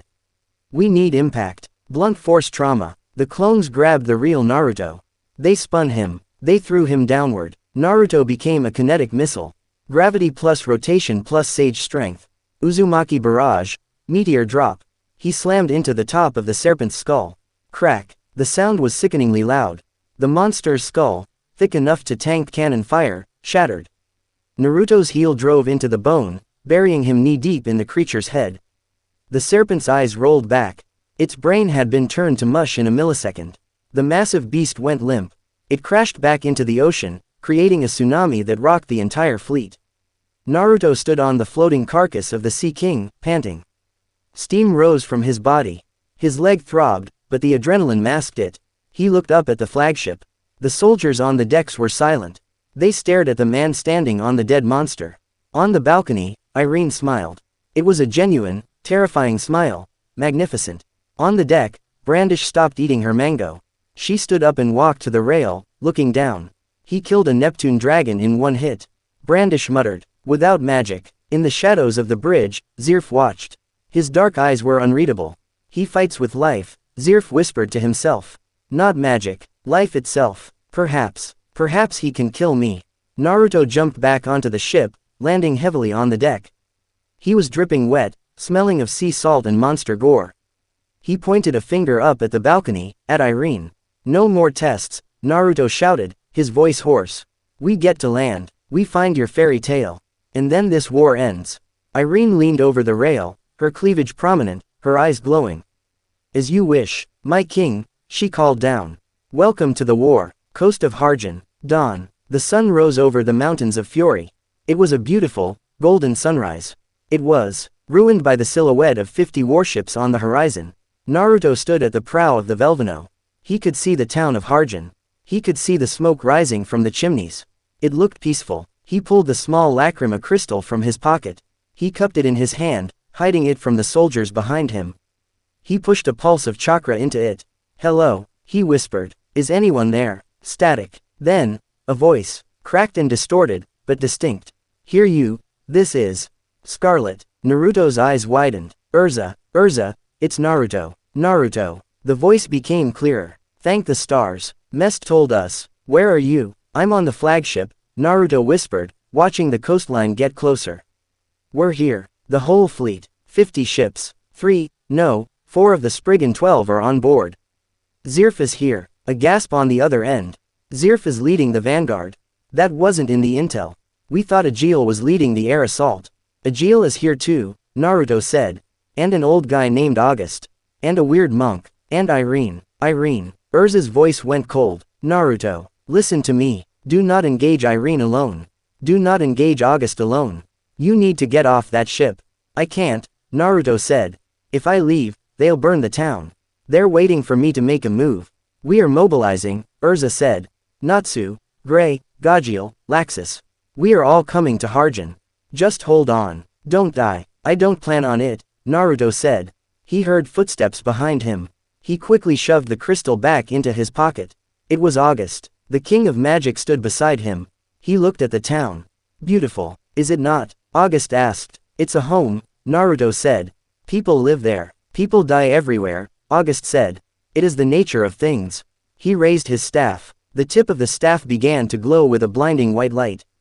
It begins. August didn't chant. He just pointed the staff at the harbor of Harem. Magic. Melt. A beam of heat, silent and invisible, shot from the staff. Naruto didn't even think. His body moved on instinct. He tackled August. It was a suicidal move. Tackling the strongest mage in the world. But it worked. The staff jerked upward. The beam missed the town. It hit the cliffside above the harbor. VWWOOOM. Half the mountain simply vanished. It didn't explode. It melted into slag, sliding down into the ocean in a hissing avalanche of molten rock. The soldiers on the deck gasped. August looked down at Naruto, who was grappling his arm. The old man didn't look angry. He looked disappointed. Foolish child, August said. A shockwave of magic blasted Naruto off him. Naruto flew across the deck, smashing into the mainmast. Seize him, August ordered the soldiers. 50 soldiers leveled their spears at Naruto. Naruto stood up, wiping blood from his nose. He looked at the melted mountain. Then he looked at the town, which was now waking up to the sound of the apocalypse. Alarms were blaring in Harem. Naruto smirked. You missed, old man. Naruto panted. I never miss twice, August said, raising his staff again. But before he could fire, a roar echoed from the shore. A figure launched itself from the docks of Harem. It was a streak of fire, flying over the water, propelled by explosions. I'm all fired up, Natsu Dragneel. He was flying straight for the flagship. Naruto laughed. Cavalry's here. He flared his jagged chakra. All right, Spriggans, Naruto shouted, cracking his knuckles as the orange aura exploded around him. Recess is over. End of Chapter 4. Chapter 5. The Collision of Eras. The sky over Harem didn't just burn, it screamed. The roar that announced the arrival of Natsu Dragneel wasn't merely a vocalization. It was the sound of atmospheric displacement, a sonic boom generated by a human body moving at the speed of a fighter jet, propelled by combustion explosions from his own feet. He was a comet of pink and red, trailing a tail of fire that evaporate. The morning mist and turned the sea spray into hissing steam. On the deck of the Velvino, the Alvarez soldiers looked up. For a split second, there was no fear, only confusion. They were the greatest army in the world. The personal guard of the Black Wizard. They had conquered continents. The idea of a single man launching a frontal assault on a fleet of 50 warships was so tactically unsound it didn't register as a threat. Then, the heat hit them. It wasn't a warm breeze. It was a blast furnace. The varnish on the deck bubbled. The metal tips of their spears glowed cherry red. Incoming, a lieutenant screamed, his voice cracking. Naruto Uzumaki, still leaning against the mainmast where August Shockwave had thrown him, watched the incoming missile with a grin that split his face. He's crazy, Naruto muttered, wiping blood from his lip. I like him. Boom. Natsu didn't land. He crashed. He hit the foredeck of the Velvino like a meteor impact. The shockwave splintered the reinforced enchanted wood, sending shards of timber flying like shrapnel. 50 soldiers were blown off their feet, rag-dolled into the railings or tossed overboard into the freezing ocean. Smoke billowed from the crater. From the center of the dust cloud, a silhouette rose. He was wreathed in flames that licked at the air like hungry tongues. Where is he? Natsu roared. His voice was gravel and magma. Where is Zirf? The smoke cleared. Natsu Dragneel stood there, shirtless, his scarf whipping in the wind, his fists coated in fire.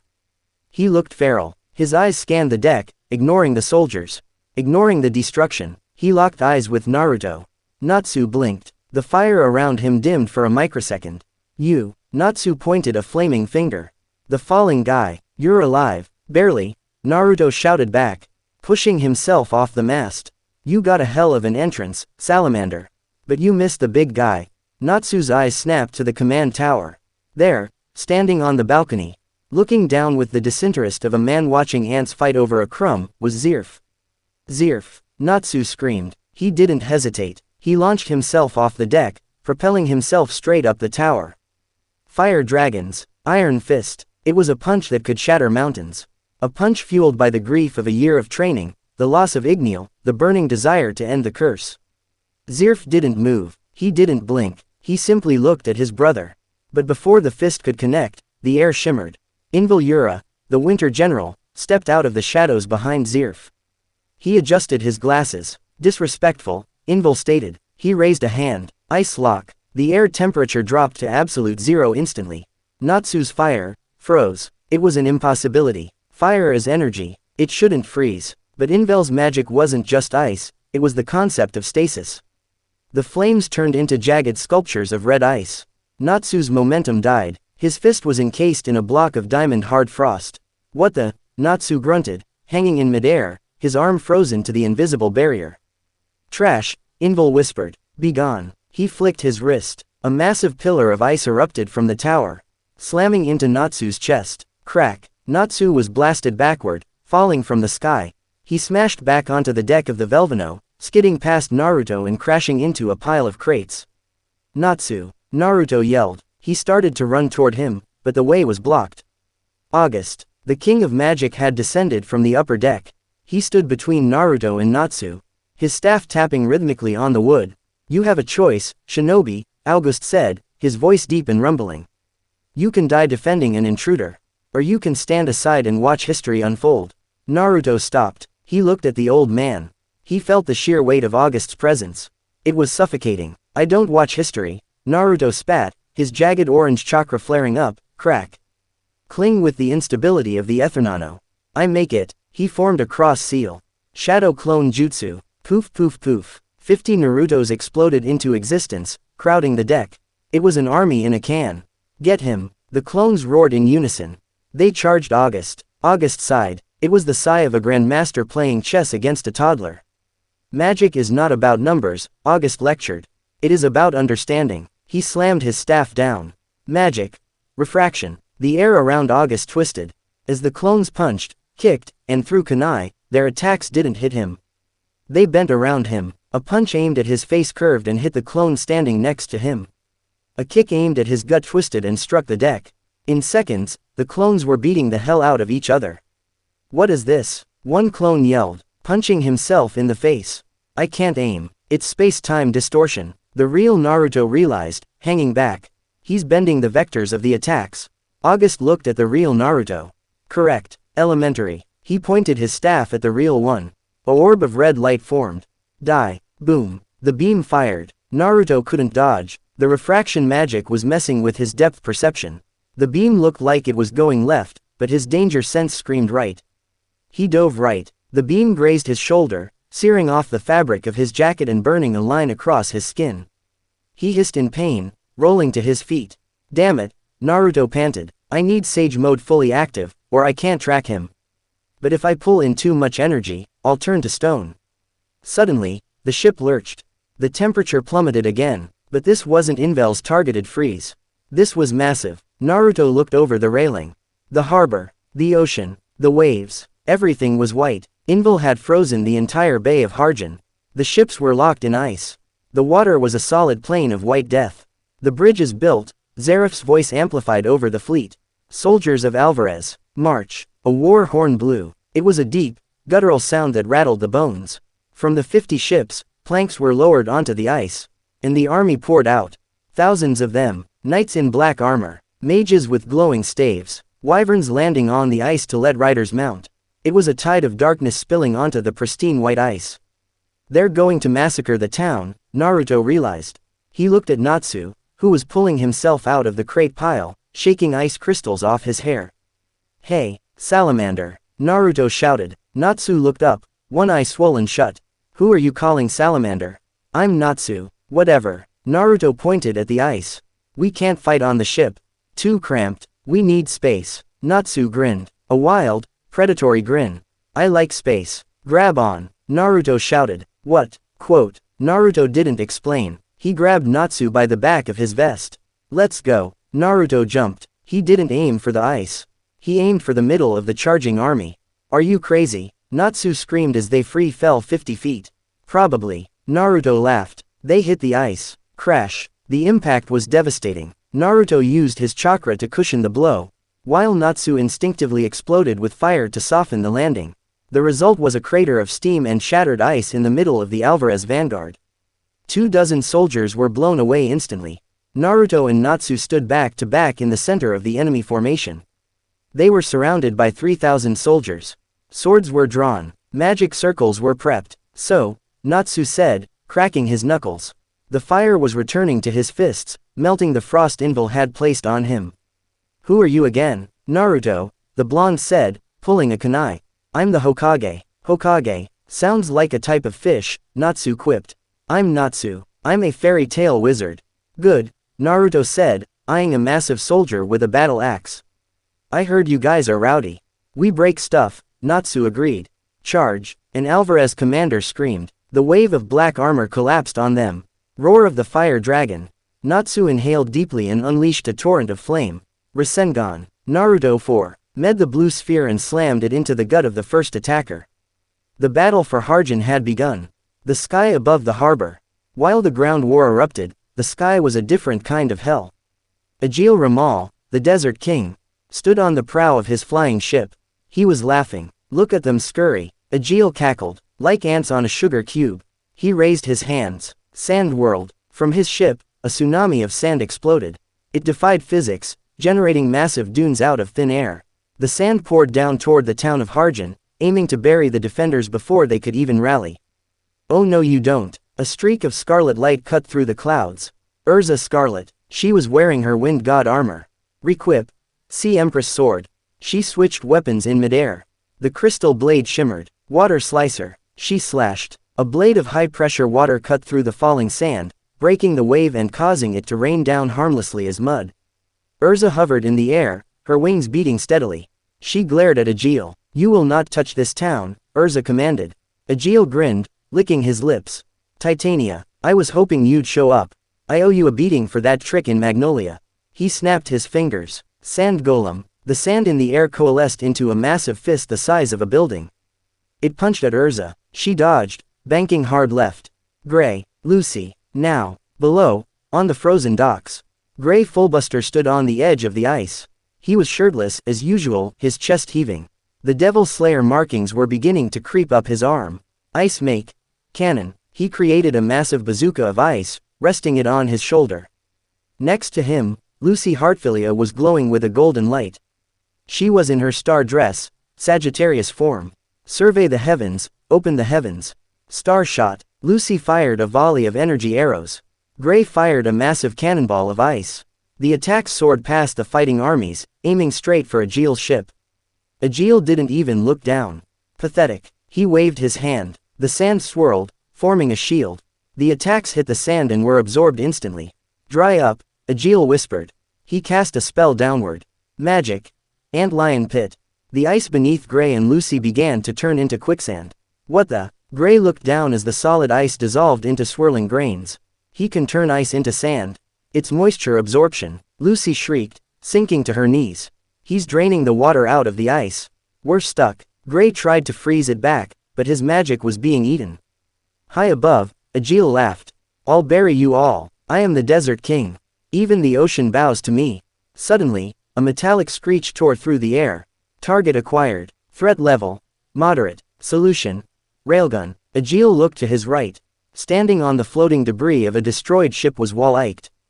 The machine Spriggan. But Wall wasn't aiming at Urza. He was aiming at the town. Wait, you metal idiot. Agil shouted. I'm playing with them. Efficiency is paramount, Wall beeped. His arm had transformed into a massive, long-barreled cannon. Eliminate the population center. Demoralize the resistance. The barrel glowed with blue plasma. Urza's eyes widened. She was too far away. She was engaged with the sand golem. No, Urza screamed. Wall fired. The beam of plasma tore across the sky. It was aimed directly at the shelter where the civilians of Harem were hiding. It was going to hit. Then, a blur of orange and black intercepted it. Naruto. He had seen the glow. He had abandoned the melee with the soldiers, leaving Natsu to handle the mooks. He leapt off a frozen wave, pushing his body to the absolute limit. He landed on the roof of the shelter. He didn't have time to dodge. He didn't have time to counter. He had to tank it. Kurama. Naruto whispered out of habit. Give me the cloak. Silence. Right. Do it yourself. Naruto crossed his arms. He screamed. He pulled every ounce of the poisonous Ethernano chakra he had stored. He didn't mold it. He just expelled it. Sage art. Chakra barrier. Wild release. He created a bubble of raw, jagged, unstable energy around the shelter. The plasma beam hit the bubble. Kaker RR za app. The sound was blinding. The light was deafening. Naruto felt his skin blistering. The plasma was hot, hotter than lava. It was pushing against his barrier.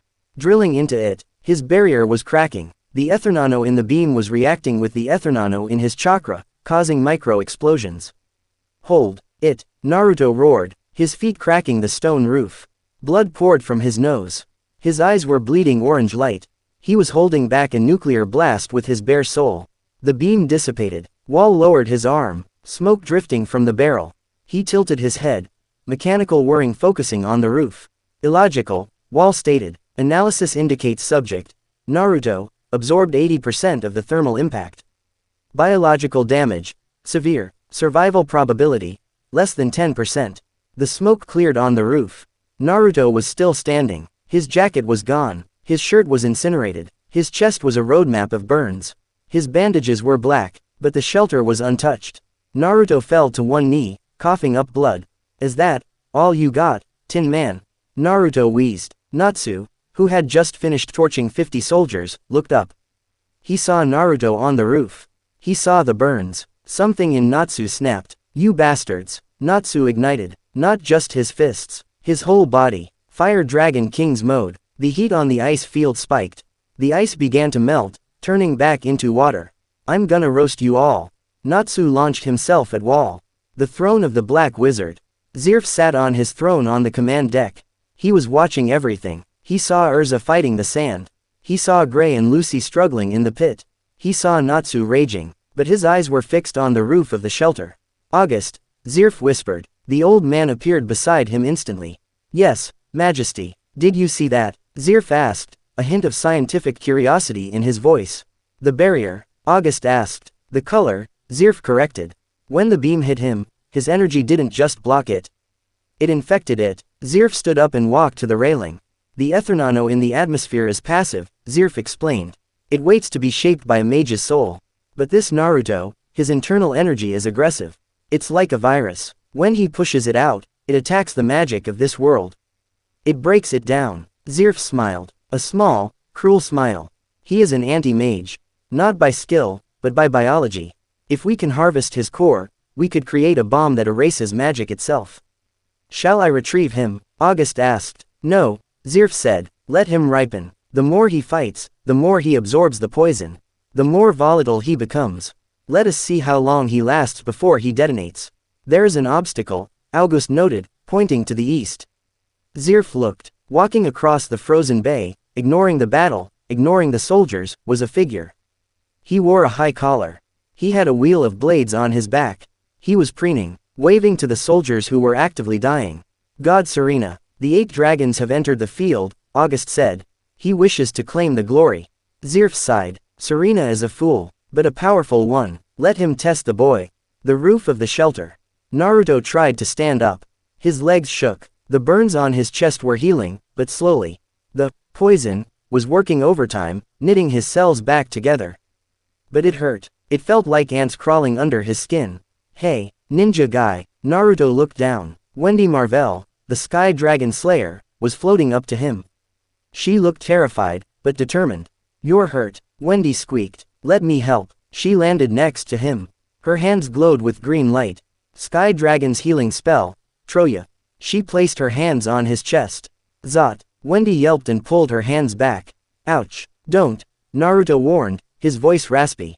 My energy, it bites. It felt like static, Wendy said, looking at her hands. Your inside is stormy. But I can fix the skin. She tried again, pushing past the resistance. The green light soothed the burns. The pain receded to a dull throb. Thanks, kid, Naruto breathed, standing up straight. You're a lifesaver. Like Sakura, but shorter. Who's Sakura? Wendy asked. A friend with a heavy hand, Naruto smirked. Look out, Wendy pointed. Naruto spun around. Floaty. In the air in front of them was God Serena. He was striking a pose, one hand on his hip, the other pointing to the sky. Greetings, mortals, God Serena bellowed. His voice was theatrically loud. I am God Serena, the greatest mage in Ishgar. Or, well, formerly of Ishgar. Now the glory of Alvarez. He looked at Naruto. And you, the alien, the anomaly, the man who fell from the stars. Serena clapped his hands. I have heard the rumors. They say you have the power of a tailed beast. I have 8 dragons inside me. Let us compare. Beast versus dragons. A battle for the ages. Naruto looked at Wendy. Is this guy for real? He was the #1 wizard saint, Wendy whispered, trembling. He's really strong. He took down the other saints by himself. Naruto stepped in front of Wendy. Get out of here, kid. Naruto said low. Go help the others. But, go. Wendy nodded and flew off to support Urza. Naruto faced God Serena. Alright, clown. Naruto cracked his neck. You want a show? I charge admission. God Serena grinned. His eyes were manic. Let's start with a classic. He took a deep breath. The air around him turned into a vacuum. Cavern dragons. The ground beneath the shelter rumbled. Earth destruction. God Serena slammed his hands down. The earth didn't just crack. It exploded upward. The entire shelter was lifted into the air on a pillar of rock. Naruto lost his balance. He backflipped off the rising rock, landing on the ice below. Purgatory dragons. Hellfire. Serena didn't let up. He switched elements instantly. He breathed a massive wave of dark red fire. Sea King dragons. Encompassing flood. He switched again. He combined the fire with a high-pressure water blast. Steam explosion. Naruto was engulfed in the blast zone. Spectacular. God Serena laughed, posing in the air. Is that it? Is the legend dead already? The smoke swirled. From the mist, a hand emerged. It grabbed the air. Whoosh. A shuriken flew out of the smoke. It wasn't metal. It was blue energy. And it was screaming. Shuriken. God Serena's eyes widened. Oh. He raised his hand. Gale dragons. Shelter. He created a barrier of wind. The Shuriken hit the wind barrier. Grind. The 2 wind spells clashed. Sparks flew. The sound was like a jet engine grinding metal. Wind magic. God Serena laughed. I have a dragon for that. He pushed. His wind barrier expanded, shattering the Shuriken. But when the energy dissipated, Naruto was gone. Behind you, a voice whispered. God Serena spun around. Naruto was in the air, right behind him. He had used the smoke and the clash as a distraction to get close. Naruto didn't have a Rasengan. He had a fist coated in that jagged, orange, poisonous chakra. Uzumaki. 2K barrage. Naruto punched. God Serena blocked with his arm. Crack. The force of the punch sent God Serena flying. He crashed into the ice, skidding for 100 meters, bowling over a dozen Alvarez soldiers. Serena stood up instantly. He dusted off his coat. He looked at his arm. There was a bruise. He looked up at Naruto, who landed on the ice, panting. God Serena's theatrical smile vanished. His face went cold. Deadly serious. You hurt me, Serena whispered. A non-mage, hurt God. The wheel on his back began to spin. The Ethernano in the air began to scream. Okay, Serena said. Playtime is over. I'm going to kill you now. Behind him, the sky turned black. Not from clouds. From sheer magical pressure. Naruto swallowed. He felt the shift. This wasn't a game anymore. He tapped his stomach. Hey, poison, Naruto muttered to his own blood. Don't kill me yet. I need a little more juice. His eyes glowed brighter. The pupils shattered into jagged stars. Bring it on, Dragon Man. Naruto roared. I eat guys like you for breakfast. End of Chapter 5. Chapter 6. The God Eater. The ice field of Hargen was no longer white. It was a canvas of chaotic destruction. Painted in scorch marks, shattered rock, and the blood of soldiers who had dared to stand between titans. In the center of this frozen wasteland, the air shimmered with heat haze. God Serena, the man who held the power of 8 dragons, hovered in the sky. He looked like a deity descending to judge the wicked. The wheel of blades on his back spun lazily, each rotation pulsing with a different elemental color. Below him, Naruto Uzumaki stood on a jagged pillar of ice. He looked wrecked. His orange jacket was tied around his waist, his chest bare and covered in black burns and glowing orange veins. His eyes were no longer human, the pupils had fractured into jagged, unstable stars, and the pigmentation around his eyes was a violent, crackling purple. "You look tired, alien," God Serena mocked. "Descending slowly. Is the atmosphere too heavy? Is the gravity of my presence crushing you?" Naruto spat a glob of blood onto the ice. It sizzled. "I'm just warming up," Naruto rasped. His voice sounded like grinding gears. "You got 8 dragons in there. Good. I was getting bored with just one." "Arrogance," God Serena roared. "Let me show you the difference between a beast and a god." He threw his arms wide. Cavern dragons earth destruction, purgatory dragons hellfire, sea king dragons flood, gale dragons hurricane. He cast 4 spells simultaneously. The earth rose. The sky rained fire. The ocean surged. The wind screamed. It was an elemental apocalypse. A convergence of destruction that left no escape vector. The sheer magical density was enough to crush a normal human's lungs. Urza, fighting nearby against a squad of Alvarez knights, stopped. She looked up, her face pale. Combining them, that's impossible. It's over, Gray muttered, shielding his eyes from the blinding light. Nobody survives that. Naruto looked at the incoming death. He didn't dodge. He didn't block. He closed his eyes. Inside his body, the Ethernano was screaming. It was a virus, trying to rewrite his DNA. For the last 24 hours, he had been fighting it, holding it back with his chakra. Stop fighting it, Naruto realized. The toad sages taught me to balance. The fox taught me to dominate. But this world requires something else. It requires corruption. Naruto stopped filtering the poison. He opened the floodgates. He let the raw, aggressive magic of Earthland flood his chakra coils. Pain, infinite pain. It felt like his soul was being dipped in acid. But in that pain, there was power. Naruto snapped his eyes open. They were completely white, glowing with raw energy. Sage art. Ethernano breach. He didn't form a Rasengan. He didn't use a clone. He screamed. And then, he exploded. Not a fire explosion, a chakra explosion. He released a omnidirectional shockwave of his own corrupted energy. The orange shockwave hit the elemental attacks. Chakra versus magic. When Natsu's magic hit Naruto, it repelled. But this was different. Naruto's corrupted chakra was hungry. It latched onto the magic of God Serena's attacks and destabilized it. The earth crumbled to dust. The fire turned cold. The water evaporated into dry mist. The wind died. God Serena's eyes bulged. What? Naruto stood in the center of the crater. The ice around him had vanished, replaced by bare, scorched bedrock. He was glowing, not with a cloak, but with a jagged, erratic aura that looked like static electricity. Magic requires structure, Naruto said. His voice was calm, terrifyingly so. You weave Ethernano into a spell. You give it shape, purpose. He raised a hand. His fingers were claws of energy. My energy is chaos. It doesn't have shape. And when chaos meets structure. He clenched his fist. Structure breaks. Boom. Naruto vanished. He was faster than sound. Faster than sight. He appeared directly in front of God Serena in the air. God Serena panicked. Diamond Dragon's armor. His skin turned to diamond. Naruto didn't care. He wound up his fist. The corrupted chakra swirled around his arm, forming the shape of a fox's head. Uzumaki Chaos Strike. Fox Hunt. He punched God Serena in the gut. Crack. The diamond armor shattered like cheap glass. God Serena bent double, his eyes rolling back. He gagged, coughing up blood and magic particles. Naruto didn't stop. He grabbed God Serena by the face. You have 8 dragons, Naruto whispered, his face inches from the wizard saint. I had a Kurama. You're not even close. He threw him. God Serena became a missile. He crashed through the ice, through the bedrock, burying himself 50 feet deep in the earth. Silence descended on the battlefield. The Alvarez soldiers stopped fighting. The fairy tale wizards stopped fighting.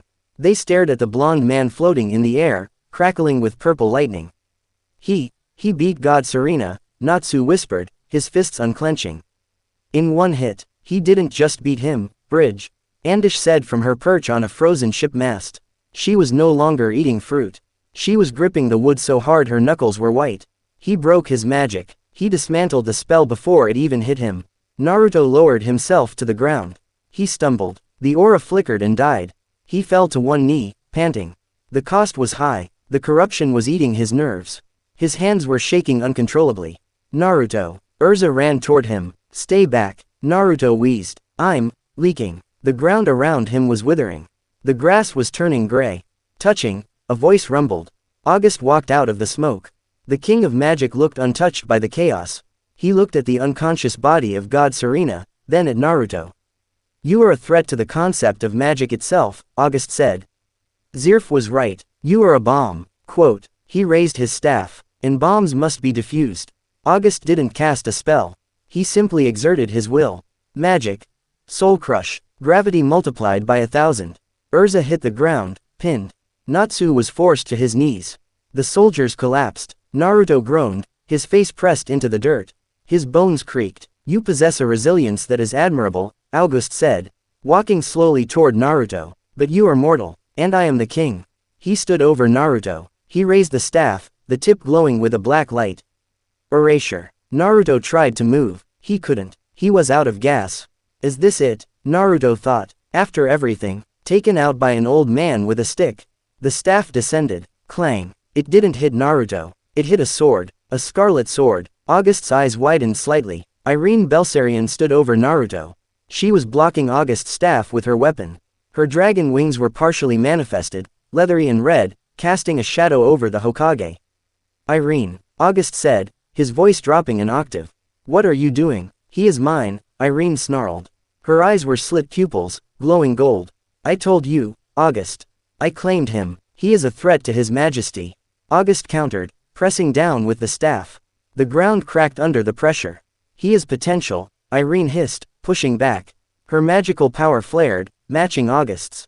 The sky split, half purple for August, half crimson for Irene. He defeated Serena. He adapted to the poison. He is the first interesting thing to happen to this planet in 400 years. I will not let you break my toy. Naruto looked up at her.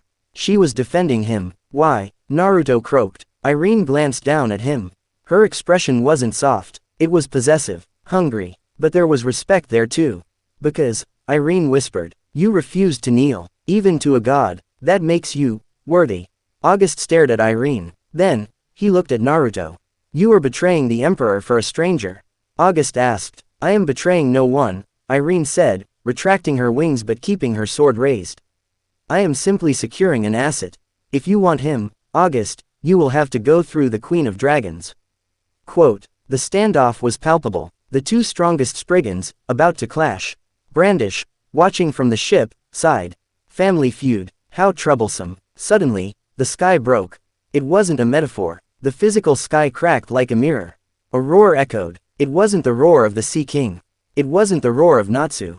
It was a sound that made the soul vibrate with primal fear.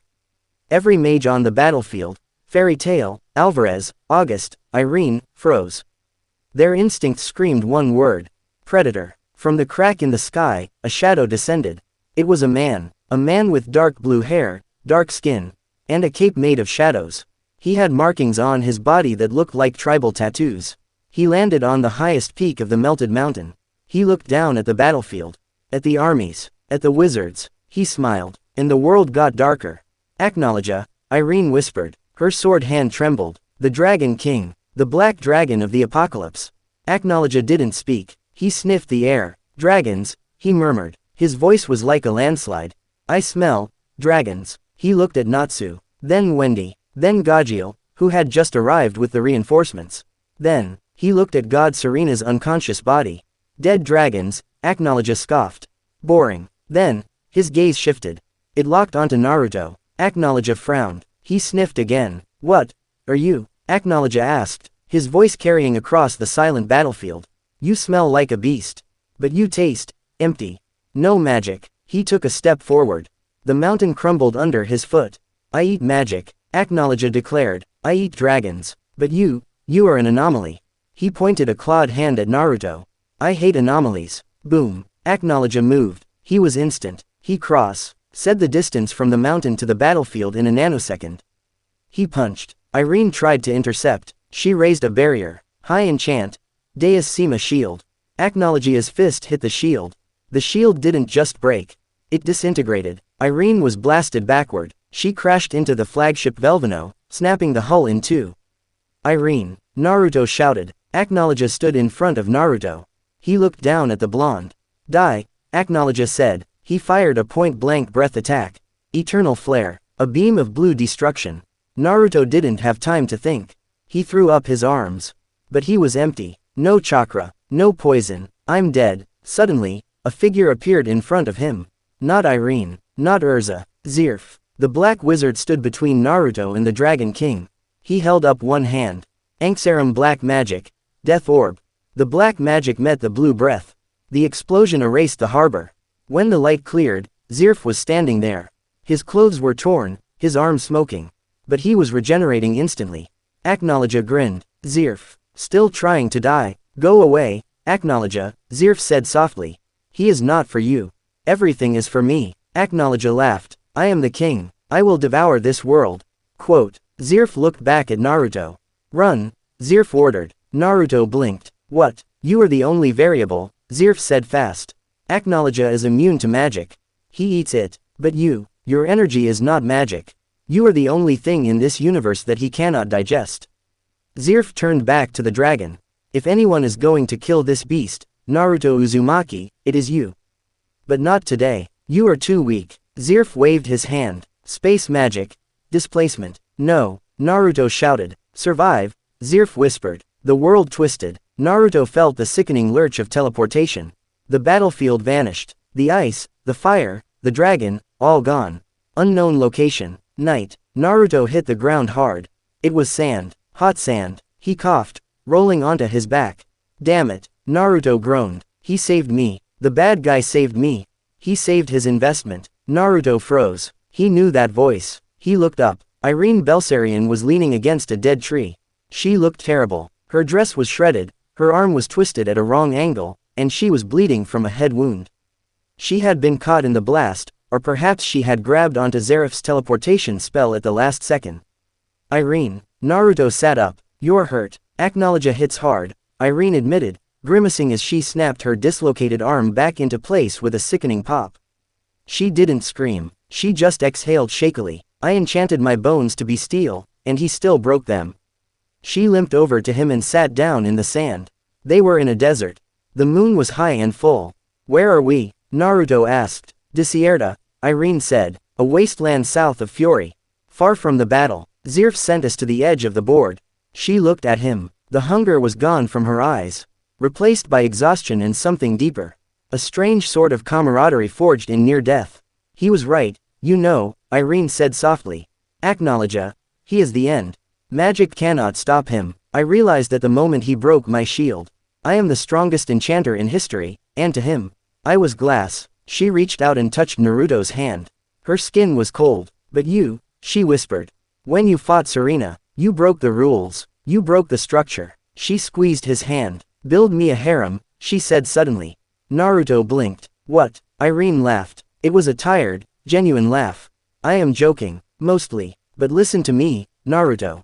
You cannot defeat Acknowledge alone. Zirf thinks you are a bomb. I think you are a king.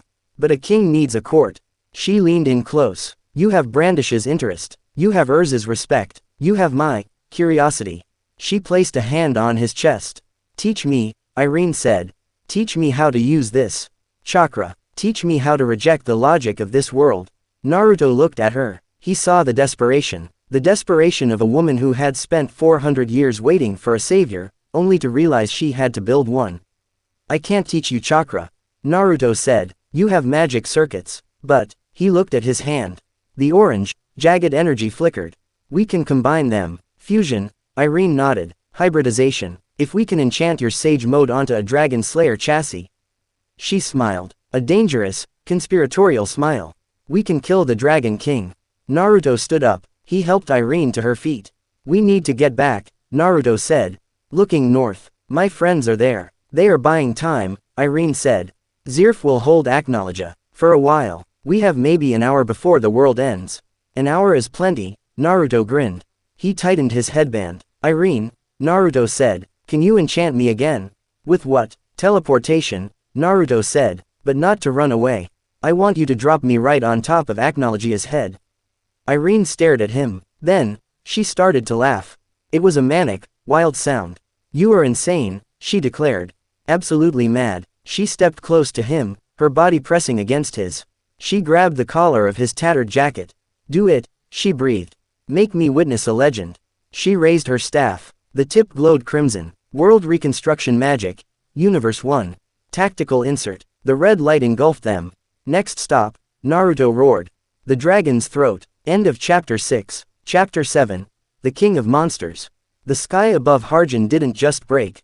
It shattered into a kaleidoscope of red light. High above the clouds, where the air was thin and freezing, a crimson rune the size of a city flickered into existence.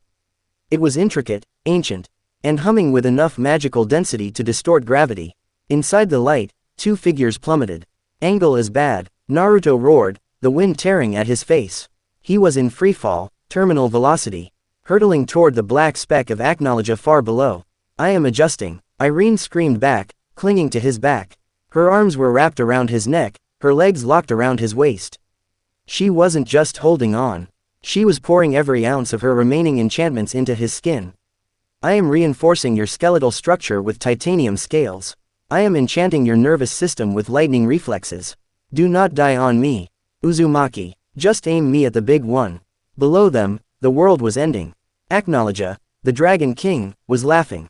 He stood amidst the ruins of the harbor, holding Zirf by the throat. The black wizard's body was limp, regenerating slowly from having his spine ripped out. Is this it? Acknowledge bellowed, his voice shaking the tectonic plates. Is this the power of the Spriggan? The power of the immortal? You are nothing, I am the absolute. He raised a claw to decapitate Zirf again. Boom. The sound barrier broke directly above him. Acknowledge looked up. He saw a streak of orange and scarlet fire. Sage art. Lava style. Planetary Rasengan. Naruto didn't just have a Rasengan. He had a massive sphere of magma, courtesy of the Four Tails. Chakra he had managed to scrape from the bottom of his soul, infused with Irene's high enchant, Magma Ocean. It was a moon of molten death. Acknowledge's eyes widened. For the first time in 400 years, he felt surprise. He dropped Zirf and swung his massive arm upward. I eat mag. He tried to devour the spell. He opened his mouth to consume the magic. But he choked. Because inside the magma, there was chakra. Physical stamina. Spiritual will. It wasn't just ethernano. It was solid matter and raw grit. Crash. The planetary Rasengan slammed into Acknowledge's face. It didn't absorb. It exploded. The impact vaporized the rest of the harbor. The ocean was pushed back for miles, revealing the sea floor. A mushroom cloud of steam and lava rose into the stratosphere.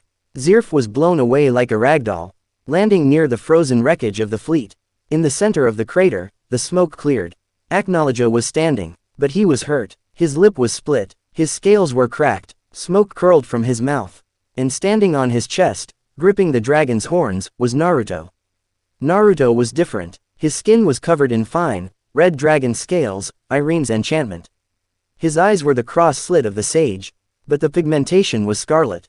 He looked like a hybrid. A dragon sage. Get off me, Acknowledge hissed. No, Naruto growled. He headbutted the Dragon King. Thwack. It was a sound like two planets colliding. Acknowledge stumbled back. Naruto flipped off him, landing next to Irene, who had detached herself and was now standing with her staff raised, panting heavily. He took a direct hit, Irene noted, wiping blood from her nose. And he's just annoyed. He's tough, Naruto agreed, spitting out a tooth. Harder than Kagaya. She was magical. He's physical. Acknowledge wiped his mouth. He looked at the blood on his hand. He stared at it. Blood, Acknowledge whispered. My blood. He started to laugh. Low at first, then maniacal. Pain. Yes. Give me more. He didn't transform into a dragon. He stayed human. He preferred the brawling speed. He blurred. Naruto's danger sense screamed. Left. Naruto shoved Irene away. Acknowledge. A's fist occupied the space where she had been standing a microsecond ago. The air pressure from the punch carved a canyon into the ground behind them. Naruto countered. Frog Kumite. He punched the air. The shockwave of natural energy hit Acknowledge's ribs. Crack. Acknowledge grunted, but grabbed Naruto's arm. Got you. Acknowledge squeezed. Naruto's arm, the one Irene had reinforced with titanium enchantments, began to buckle. Eat this. A stream of fire blasted Acknowledge from the side. Natsu Dragneel. He was battered, bleeding, and running on fumes, but he was there. Fire Dragon Kings. Demolition Fist. Natsu punched Acknowledge in the face. Acknowledge didn't even flinch. He just held Naruto and looked at Natsu. Fire, Acknowledge said boringly. Tasty. He inhaled. Natsu's flames were sucked into Acknowledge's mouth. Thanks for the meal. Acknowledge raised his foot to stomp Natsu. Don't touch him. Urza Scarlet dropped from the sky. She was wearing the Nakagami armor. Nakagami Starlight, she slashed. A blade of pure reality cutting magic. Acknowledge caught the blade with his bare hand. He crushed it. Weak. He spun, throwing Naruto into Urza. They both tumbled across the rocky ground. We can't hurt him with magic, Urza gasped, struggling to stand. He eats it all, and physical attacks bounce off his scales. Not all of them, Naruto said, standing up. His arm was bent at a weird angle. He grabbed it and snapped it back straight. My chakra hurts him, because it's not magic, it's indigestion, but you don't have enough to kill him, Irene said, appearing beside them. You are leaking energy. The hybrid form is killing you. Naruto looked at the monster. Acknowledge was walking toward them, slow and inevitable. Behind him, the remnants of the Spriggan 12, August, Brandish, Demaria, were gathering. They looked hesitant. Even Zirf was standing back, watching with calculating eyes. I need a bigger hit, Naruto said. I need something that bypasses his durability. A unison raid, Urza suggested. Bigger, Naruto said. He looked at Irene, then at Brandish, who was hiding behind a rock. Hey, lazy girl, Naruto shouted. Brandish popped her head up. Me, can you shrink wounds? Naruto asked. Brandish blinked. I can shrink matter. So, technically, I can shrink the gap in flesh. Yes, good. Naruto pointed at himself. Because I'm about to tear my body apart. He looked at Irene. I need you to enchant my wind, Naruto said. Not just sharpness. I need you to enchant it with Dragon Slayer properties. Can you do that? Irene's eyes widened. You want to create a Dragon Slayer jutsu? On the fly, I'm a quick learner, Naruto grinned. It was the grin of the number one unpredictable ninja. He turned to the enemy. Hey, Zirf. The black wizard looked up. You want to die, right? Naruto yelled. You want Acknowledge dead so you can have your quiet little oblivion. Zirf tilted his head. That is the goal. Then help me. Naruto roared. Stop moping and hold him down. Zirf stared at Naruto. Then, a small smile touched his lips. Very well. Zirf raised his hand. Fairy heart. Infinite magic. Zirf didn't attack Acknowledge. He attacked the space around Acknowledge. The air turned white. Time slowed. Zirf was pouring infinite mana into a gravity well to pin the Dragon King. Acknowledge roared, struggling against the weight of a black hole. Zirf, you think gravity can hold me? It only needs to hold you for 3 seconds, Zirf whispered. Now, Naruto screamed. He held out his hand. Rasenshuriken. The wind shuriken formed. Irene slammed her staff into the ground. High enchant. Dragon Slayer attribute, Sage. The blue wind turned crimson. It began to roar like a dragon. Natsu. Naruto shouted. Add the fire. You got it. Natsu jumped up. Fire Dragon King's roar. He breathed fire into the Rasenshuriken. The wind fanned the flames. The sphere Beck. Aim a spinning vortex of scorching heat and cutting wind. Brandish. Compress it. Brandish stepped out. She pointed her finger. Command T. Compression. She didn't shrink the power. She shrank the size. The massive, stadium-sized fireball was compressed down to the size of a baseball. The density was critical. It was a black hole of elemental destruction. Naruto grabbed the tiny, screaming sphere. It was burning his hand off. Sage art. Scorch release. He looked at Acknowledge, who was breaking free of Zeref's hold. Halo of the Dragon God. Naruto vanished. He didn't throw it, he slammed it. He appeared right in front of Acknowledge. Acknowledge broke the gravity lock. He punched. Naruto ducked. He shoved the compressed, enchanted, hybrid Rasengan directly into Acknowledge's stomach. Silent pause. For 1 second, there was no sound. Then, the universe screamed. Kaboom. The explosion was vertical. A pillar of red and gold light shot into space, piercing the atmosphere invisible from the moon. The ground of Harjan disintegrated.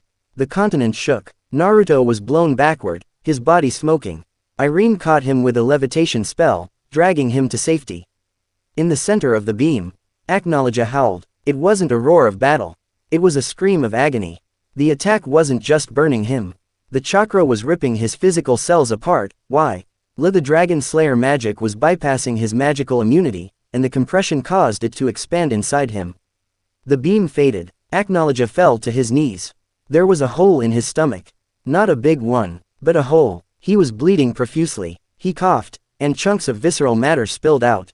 He looked at the hole. He touched it. Acknowledge wheezed. I am the king.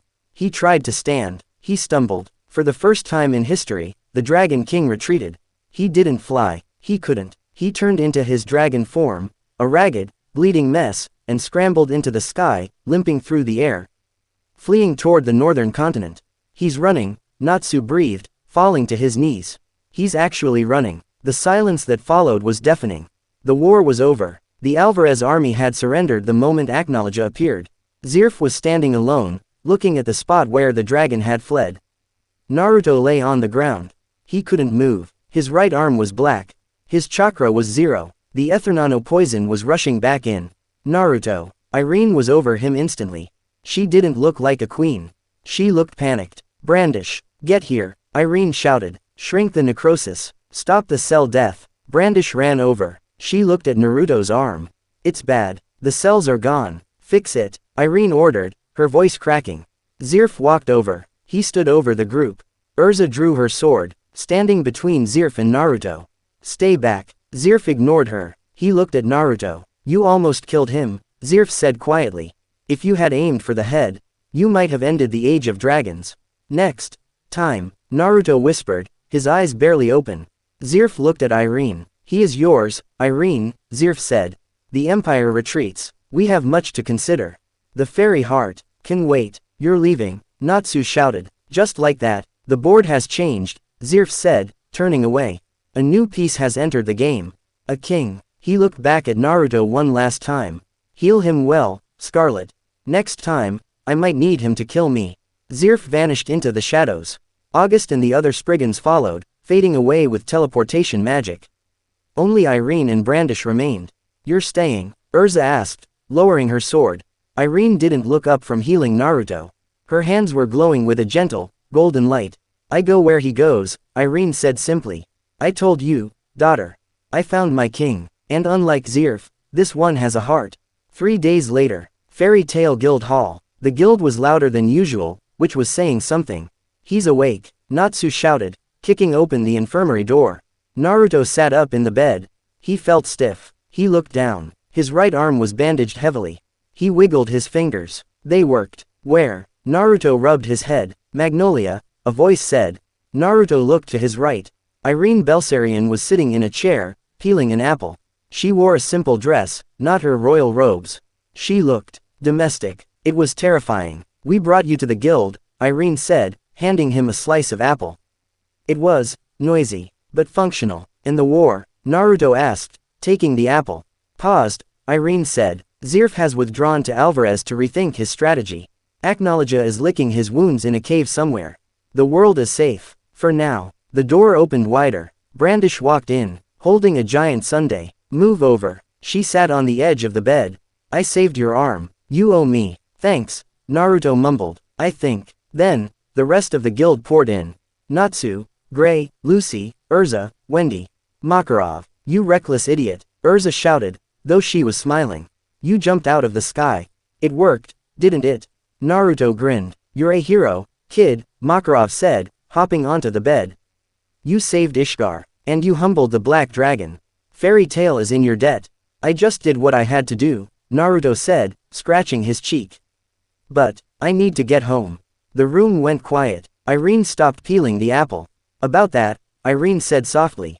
I analyzed the rift you fell through. And I analyzed your chakra signature during the fight. She looked at him with golden eyes. You burned it. Burned what? The dimensional tether, Irene explained. When you combined your chakra with the Ethernano and compressed it, you created a density that severed your link to your home dimension. The frequency of your soul has changed. You have become Earthland. Naruto stared at her. So, I'm stuck, until we find a way to reverse the polarity of your soul. Irene said, which could take years, or decades. Naruto slumped back against the pillows. He looked at the ceiling. Konoha, Hinata, Boruto, Himawari. They were gone. A heavy silence filled the room. Then, a hand touched his. It was Irene. You are not alone, Naruto, she whispered. You built a home once. You can build another. Naruto looked at the room. Natsu was fighting Gray. Lucy was laughing. Urza was lecturing Brandish about table manners. It felt familiar. It felt like the will of fire. I guess I don't have a choice, Naruto sighed. But then, a small smile crept onto his face. If I'm stuck here, I guess I better make sure this world doesn't blow up. That's the spirit, Natsu cheered. Fight me, let him rest, flame brain. Gray shouted. Irene leaned in close to Naruto, her voice a purr that only he could hear. Rest now, my king, she whispered, her lips brushing his ear. Because once you are healed, I expect you to make good on your potential. We have a lot of hybridization to test. Brandish sighed, shrinking her empty sundae glass. She means she wants to jump your bones. Just so we're clear. Naruto blushed bright red. What? Urza cleared her throat, blushing slightly too. Mother. Decorum. I am a dragon, Irene smirked, resting her head on Naruto's shoulder. I take what I want. Naruto looked out the window.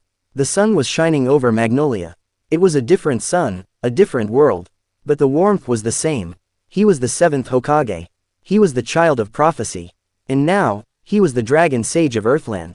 All right, Naruto said, closing his eyes with a smile. I'm ready for whatever comes next. End of Chapter 7. Epilogue. The shadows. Far away, in the dark continent of Giltina. A cave echoed with the drip of water. Acknowledge sat in the darkness.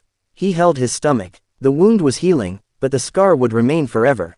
He dragged a claw across the stone floor. Naruto Uzumaki, Acknowledge hissed. He wasn't angry anymore. He was excited. Finally, the Dragon King whispered, his eyes glowing in the dark. Prey that bites back. He laughed, and the mountain trembled. The end.